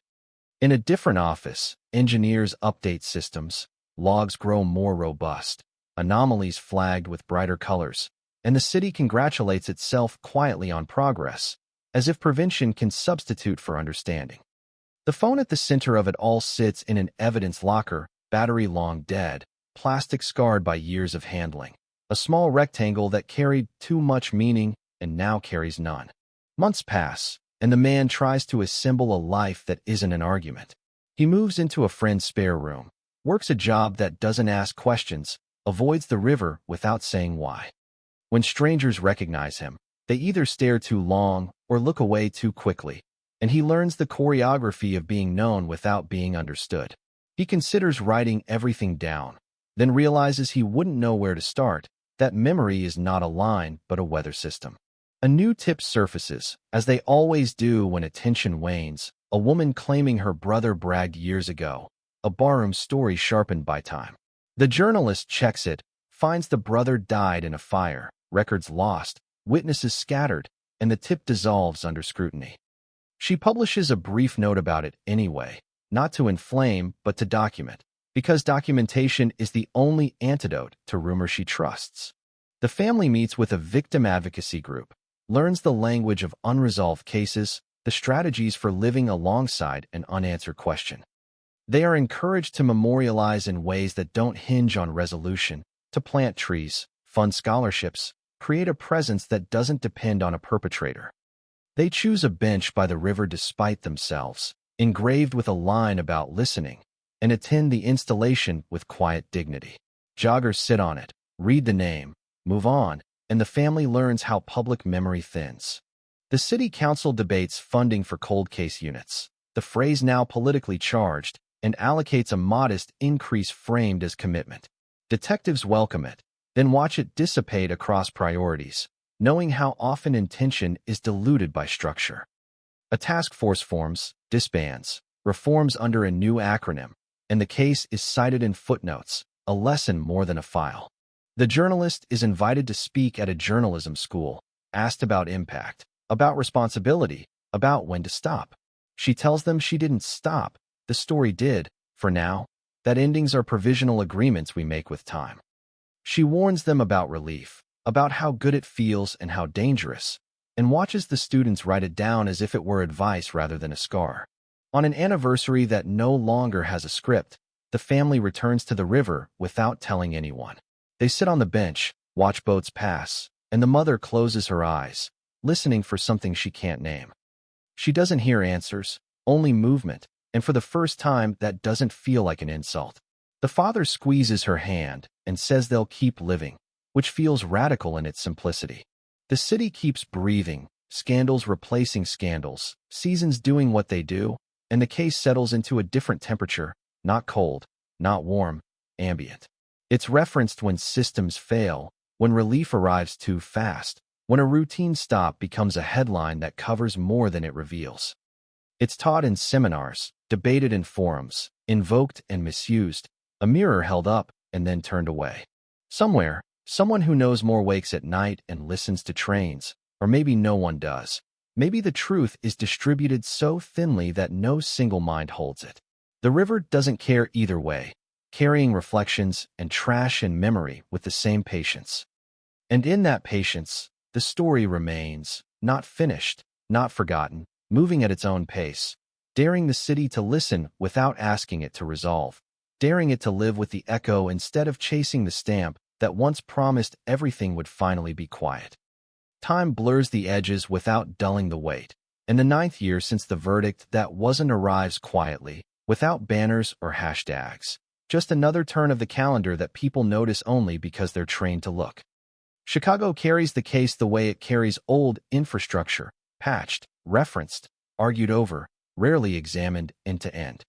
New detectives cycle through units with fresh jargon and the same limits, and the file is requested occasionally, not to reopen but to orient, a cautionary tale passed hand to hand. The man lives smaller now, deliberately, a life trimmed of angles that invite attention. He avoids interviews, avoids corners where conversations stall into recognition, and measures success by days that pass without explanation.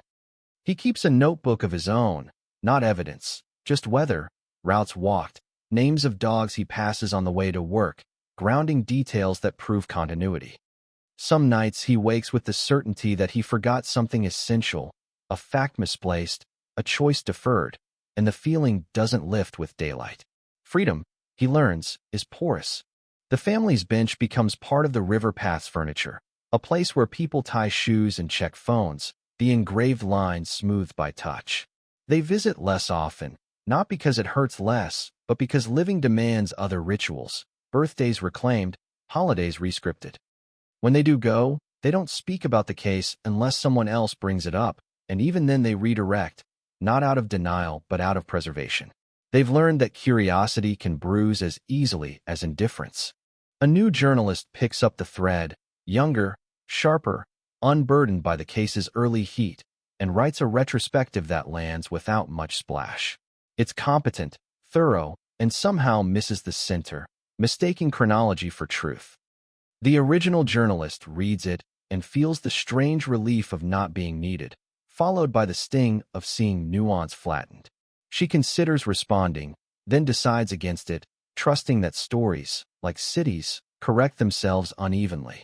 Inside the prosecutor's office, the internal review concludes with recommendations that sound like common sense dressed as reform. Body cams mandated earlier, call logs backed up redundantly, training modules refreshed. The memo circulates, then sinks into the sediment of policy, and the case is referenced one last time as a catalyst. Catalysts don't get credit for outcomes, only for motion, and motion is easy to claim. A civil suit winds its way through court, quieter, slower, focused on process rather than blame. Depositions unearth familiar facts and a few new embarrassments, emails that suggest pressure to move fast, to offer reassurance, to avoid panic. Settlements are discussed, numbers floated, language softened. The family agrees not because money heals, but because discovery costs more than grief can afford. The agreement includes no admission of wrongdoing, only a clause about lessons learned. The retired detective testifies briefly, carefully, and leaves the courthouse feeling lighter and older. He stops walking dogs after one slips its leash and bolts toward the river, heart racing until it's recovered, unharmed. He takes that as a sign to stay inland, finds a volunteer position teaching report writing to recruits, emphasizing patience without preaching. Sometimes a student asks about the case, and he answers with a sentence that ends before certainty. The telecom company updates its public-facing documentation, a footnote added about archival anomalies, a concession framed as transparency.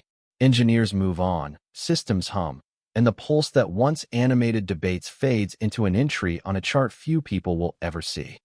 The phone remains in storage, tagged, inert, a relic of how much meaning we can load onto an object and how quickly we abandon it when meaning complicates comfort. A documentary premieres on a streaming platform, glossy, suspenseful, heavy on reenactments and ominous music.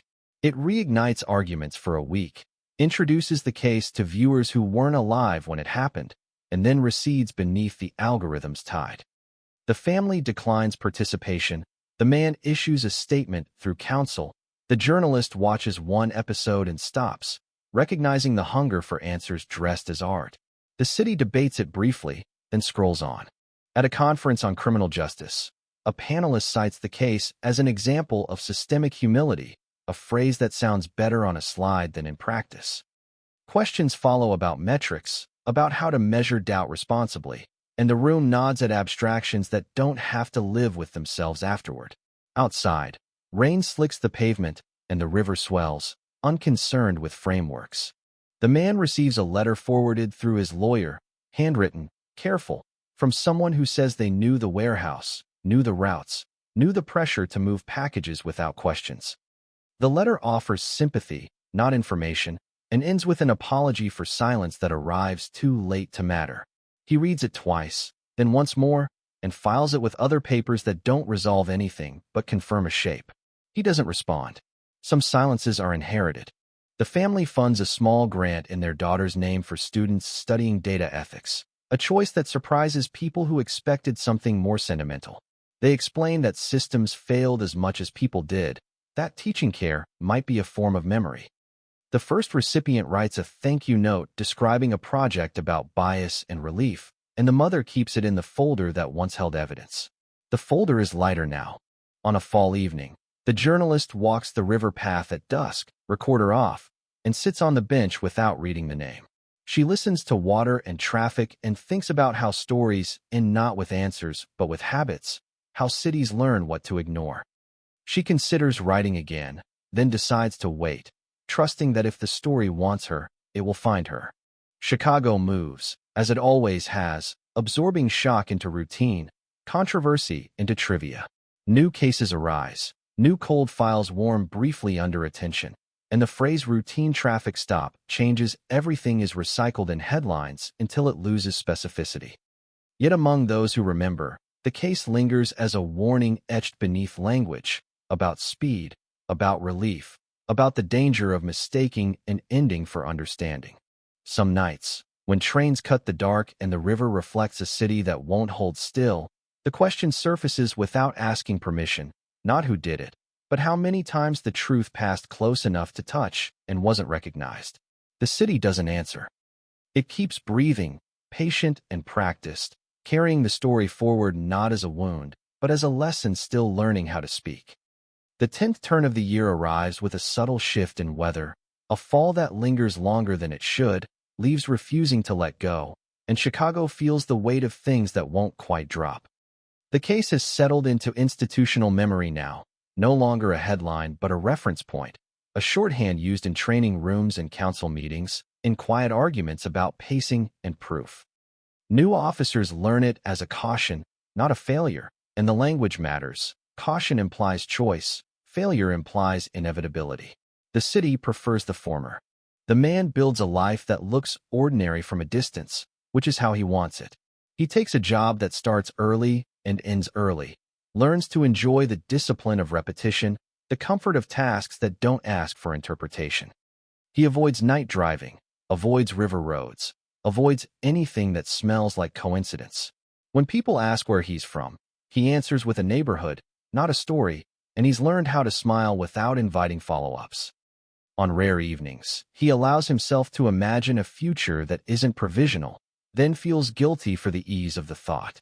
The family marks the anniversary privately, a dinner with close friends, laughter aloud without apology. They don't talk about the case unless someone else does, and when they do, it's framed as context, not destiny. The mother has learned to interrupt spirals, to say enough when enough arrives. The father has taken up woodworking, shaping boards into clean lines, finding solace in finishes that respond predictably to patience. Their grief hasn't diminished. It has reorganized, learned where to live without announcing itself. The journalist is pulled back in by a small thing, as it's always been, a discrepancy in a city audit unrelated on its face, a footnote about archival practices that echoes a phrase she recognizes. She follows it out of habit, not hope, and discovers a pattern of delayed purges across departments during the years the case unfolded, a bureaucratic lag that swallowed context while preserving form. It's not a revelation, not a smoking gun, but it's a texture, a background hum that makes earlier silences make more sense. She writes a short piece about systems and time, mentions the case once, and lets readers draw their own lines. At a police academy graduation, a speaker invokes the story without naming it, urges recruits to resist the urge to close loops prematurely, to sit with ambiguity without freezing. Applause follows, sincere, and the retired detective watches from the back row, pride and melancholy braided. He meets a former colleague afterward. They exchange updates about kids and knees, and the case surfaces briefly like a shared scar, acknowledged and covered again. The civil settlement's terms expire quietly, a clause allowing public comment opening like a window no one rushes to. The family declines interviews, the city declines retrospectives, and the moment passes. The man considers speaking, drafting paragraphs late at night that he deletes by morning, realizing that adding his voice might satisfy curiosity without advancing understanding. He chooses silence again, not as shelter this time, but as boundary. A graduate student publishes a paper analyzing the case as a model of narrative inertia, how early frames constrain later interpretation. It circulates among academics, wins a modest award, and becomes required reading in a seminar on investigative bias. The mother reads it, surprised to see her life reduced to variables, then appreciates the care in the footnotes. She writes the author a note thanking them for treating doubt as data, and the student replies with gratitude that feels disproportionate, the way acknowledgement often does. The river is dredged for unrelated reasons, infrastructure maintenance announced months in advance, and the city watches with the casual interest reserved for necessary disruptions. Nothing emerges that alters the story, and the absence is almost a relief, proof that not every disturbance is a revelation. The journalist attends one day, stands behind barriers, and leaves early, aware of how expectation can tilt perception. On a winter morning, the man encounters a reporter he recognizes from years ago, now older, gentler, and they exchange nods without words. He feels a flicker of something like gratitude for the restraint, for the shared understanding that some questions have exhausted their utility. He walks on, breath clouding, and notices for the first time that the city smells different to him now, less sharp, more layered. The family's grant funds a second project, this one about archival integrity, and the recipient visits to thank them, speaking passionately about safeguards and redundancies. The mother listens and feels a quiet alignment, the sense that memory can be protected by design as well as love. They take a photo together, not for press, just for the fridge, a future anchored to care rather than blame. The journalist receives an envelope without a return address, inside a photocopy of a warehouse invoice she's seen before, this time with a margin note she hasn't. It's too little, too late, a scribble that suggests routine rather than revelation, and she files it with the others, resisting the urge to inflate it. She understands now that restraint is not surrender, it's respect for complexity. Chicago continues to teach itself, imperfectly, absorbing lessons into procedure and forgetting the cost that taught them. New scandals flare, new promises are made, and the case is invoked sparingly, like a proverb whose meaning depends on who's listening. The phrase cold case is handled with more care now, at least for a while. On an evening when the river runs high and the lights stretch long across the water, the family sits on their bench with coffee in gloved hands, watching reflections shiver and reform. The mother says she doesn't need the truth to arrive with ceremony, only that it exists somewhere, intact. The father nods and adds that living doesn't require permission from certainty. The city breathes, steady, carrying stories forward with uneven grace. The case, now layered with years and revisions, remains what it has always been, not a riddle to be solved, but a mirror that shows what happens when urgency outpaces care.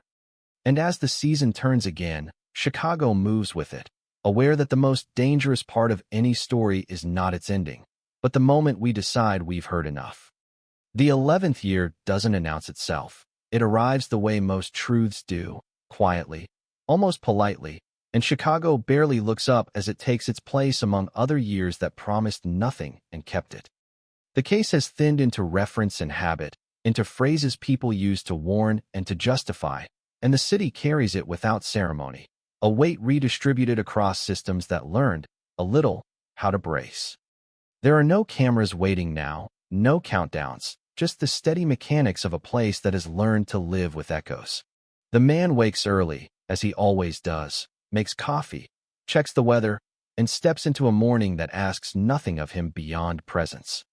He has learned how to move through public space without flinching, how to let glances pass without catching, how to keep his story folded so tightly it doesn't rustle.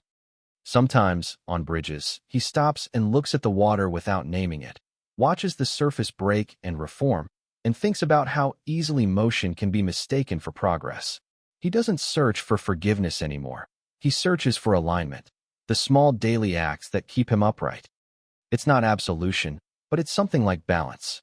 The family continues to choose life in ways that would have felt impossible once.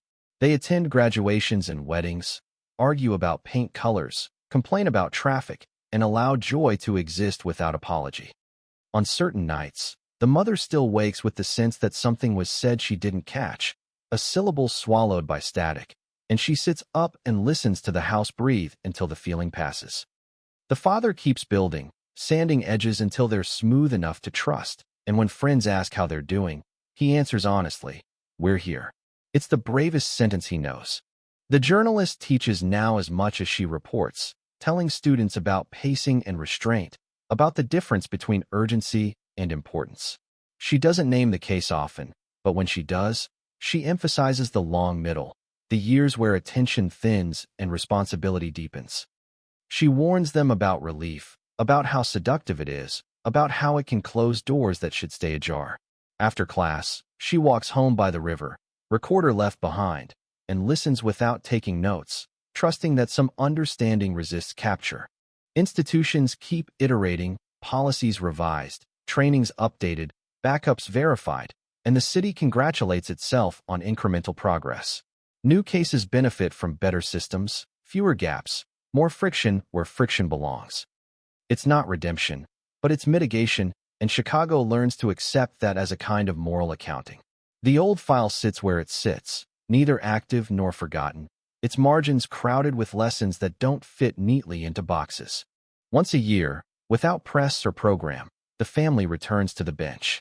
They bring coffee, sometimes flowers, sometimes nothing, and sit until the river does what it always does, carrying reflections away. They don't ask it questions anymore. The mother runs her fingers over the engraved line, worn smooth, and thinks about listening as an act rather than a hope. The father watches boats pass and imagines the lives inside them, whole and partial and moving on, and feels a complicated gratitude for motion itself. The city's language evolves. Headlines grow more careful with certainty, commentators hedge, editors insist on verbs that leave room. The phrase routine traffic stop still appears, but it lands differently now, less triumphant, more wary. Cold case is spoken with an asterisk, a pause that acknowledges time as an active force rather than a backdrop. It's not enough, but it's different, and difference matters. Somewhere, someone still knows something they haven't said, or maybe no one does. Maybe the truth was never singular enough to be held whole. Maybe it dissolved across choices and nights and systems until it became a distribution rather than a point. The river doesn't answer.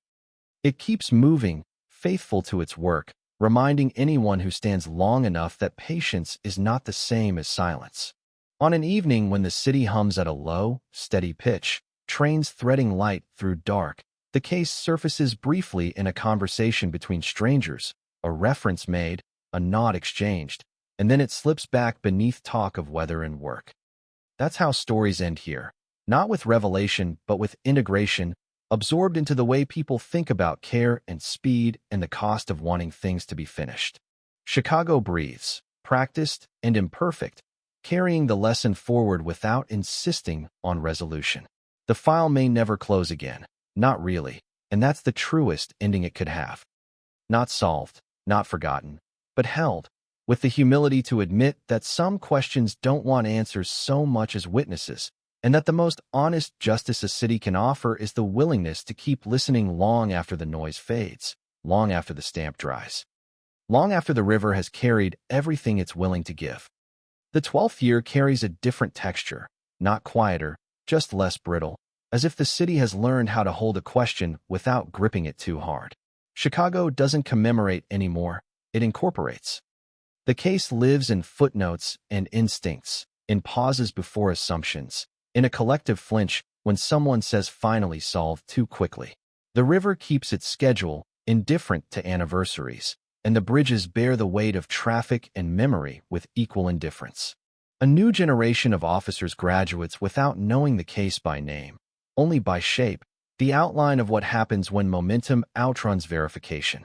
They're taught to slow the hand that reaches for certainty, to document twice, to log what feels small.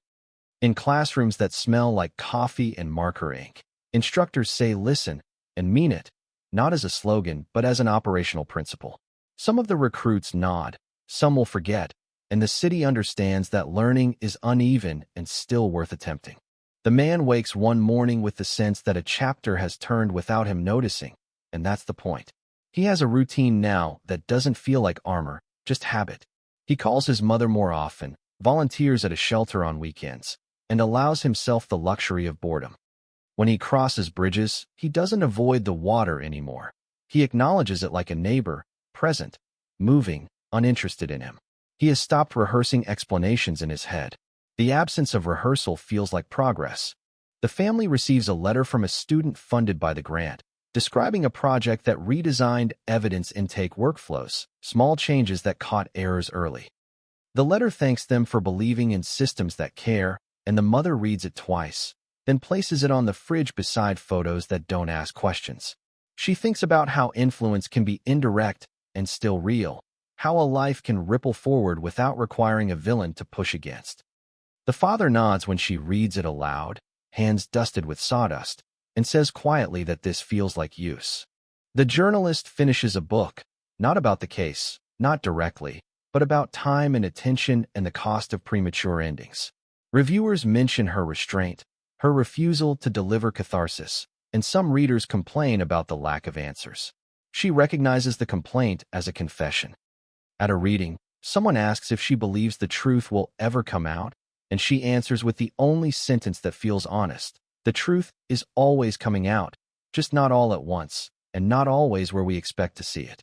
City Council debates a new ordinance requiring redundant logging for low-priority calls, and the discussion is procedural, calm, almost boring, which feels like a victory. The ordinance passes without fanfare, and no one mentions the case. Still, it's there, an invisible hand on the page, shaping margins. Implementation takes time, adjustments are made, and the city learns again that progress is rarely loud enough to satisfy grief. On a cold afternoon, the retired detective walks the river path and sits on the bench without reading the inscription. He watches a child throw bread to birds and wince when they fight, and he thinks about unintended consequences, about how feeding what's hungry can cause harm if you don't understand the system. He smiles at the thought that the city finally seems to be learning that lesson. He doesn't open his notebook anymore. He's given its contents back to the place where they belong, in the hands of those still working.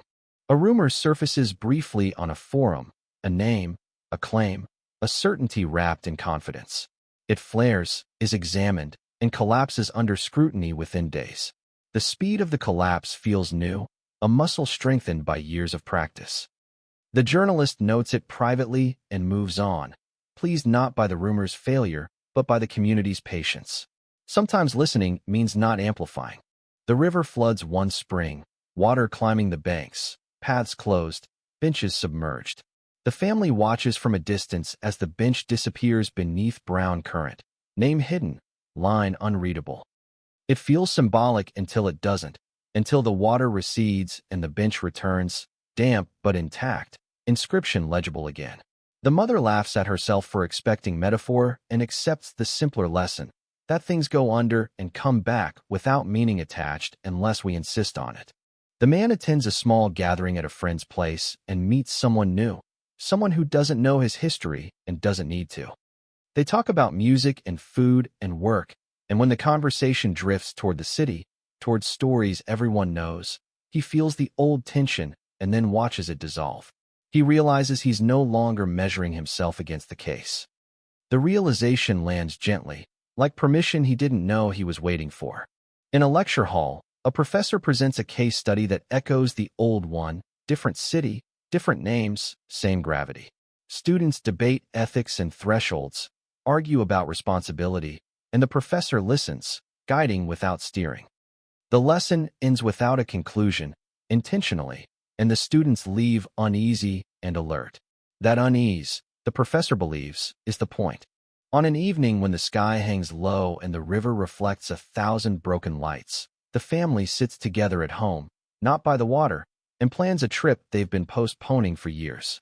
Somewhere inland, somewhere quiet, somewhere the nights don't carry echoes. They talk logistics and laugh at small mistakes, and the case doesn't enter the room. It doesn't need to. It has its place now, defined by absence rather than intrusion. Chicago moves, as it always does, imperfect and alert, bearing the quiet marks of lessons learned and lessons still forming. The story that once demanded an ending now asks only for care, for attention paid at the right speed, for the humility to admit that not everything resolves into a shape we can frame. The river keeps moving, faithful and unsentimental, and the city listens, not for answers this time, but for rhythm.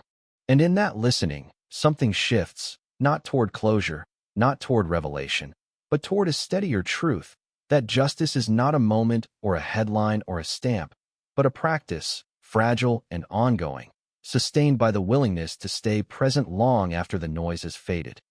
Long after the urge to move on has been satisfied, long after the water has carried away everything it's willing to give. The 13th year arrives without wait or warning, a year that doesn't demand interpretation, and Chicago accepts it the way it accepts most things now, by making room and moving on. The case no longer lives in calendars or reminders. It lives in reflexes, in the way people hesitate before declaring certainty, in the extra beat between assumption and action.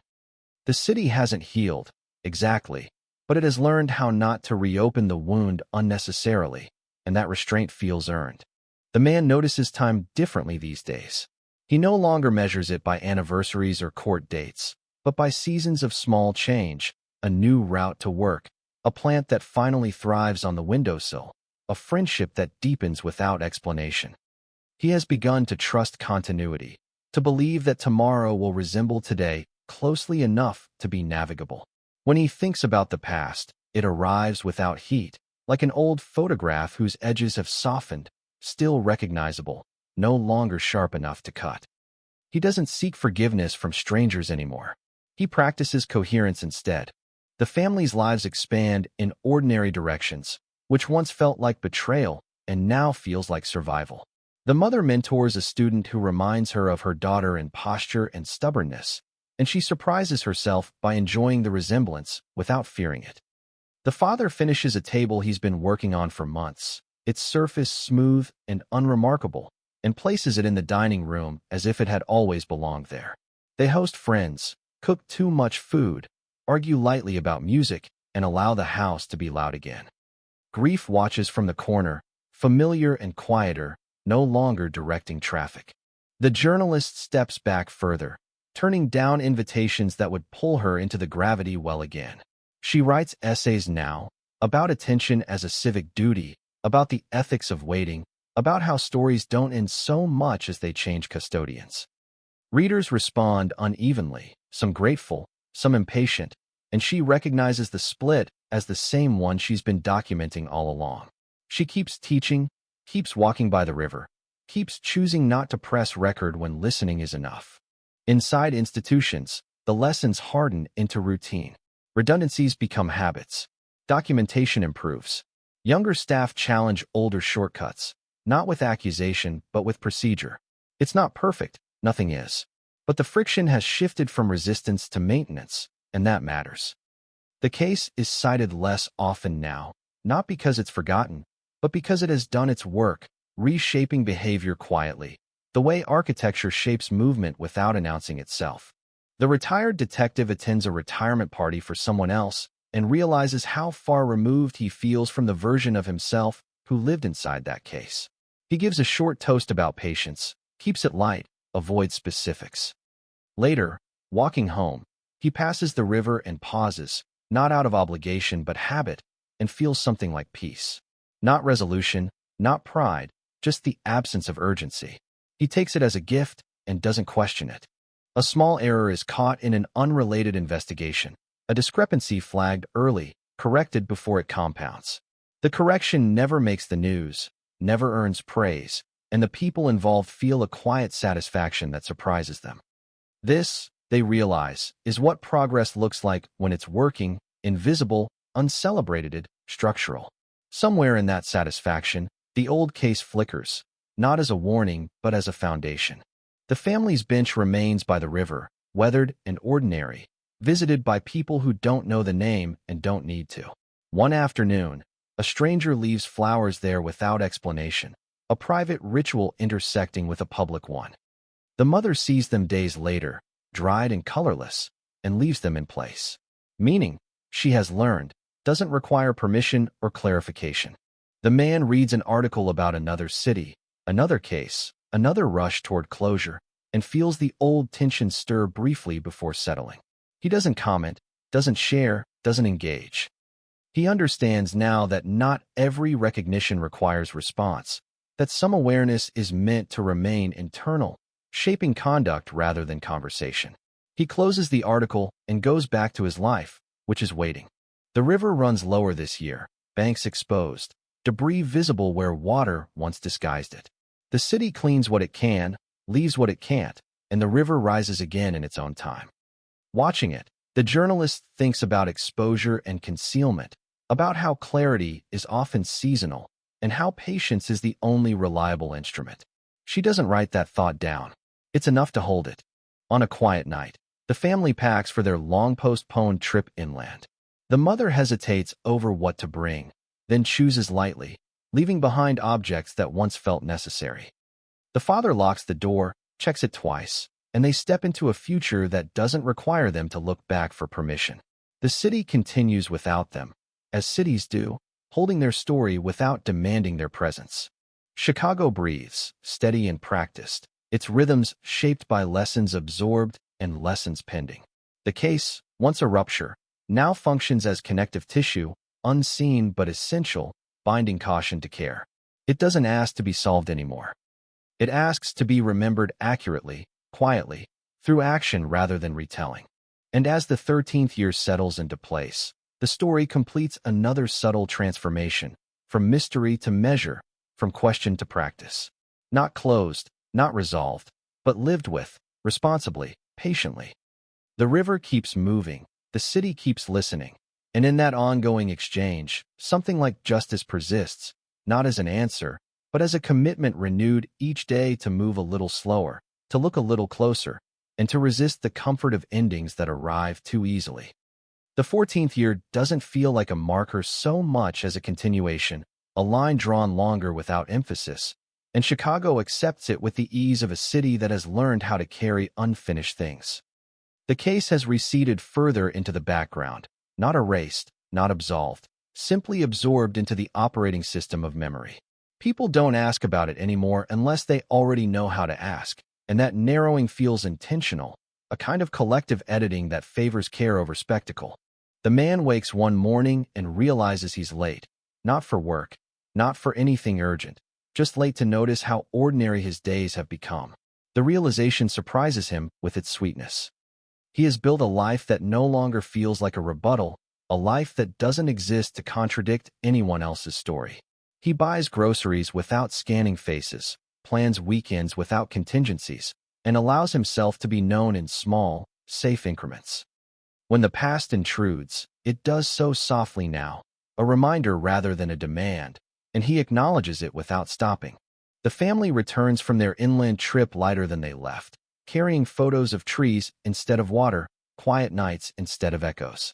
They tell friends about the stillness, about how unfamiliar it felt at first, and how quickly their bodies adapted.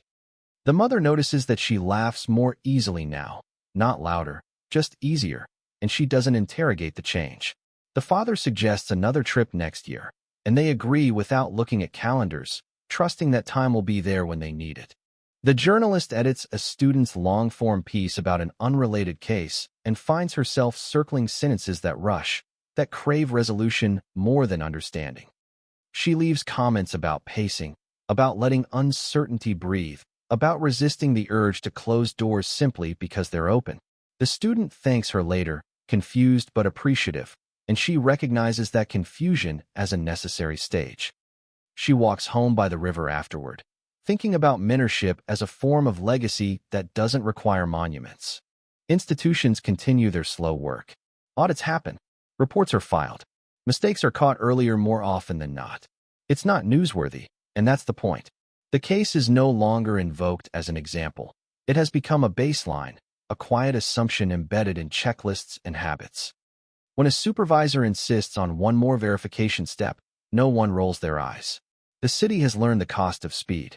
The retired detective receives an invitation to speak at a small conference and declines politely, suggesting a younger colleague instead.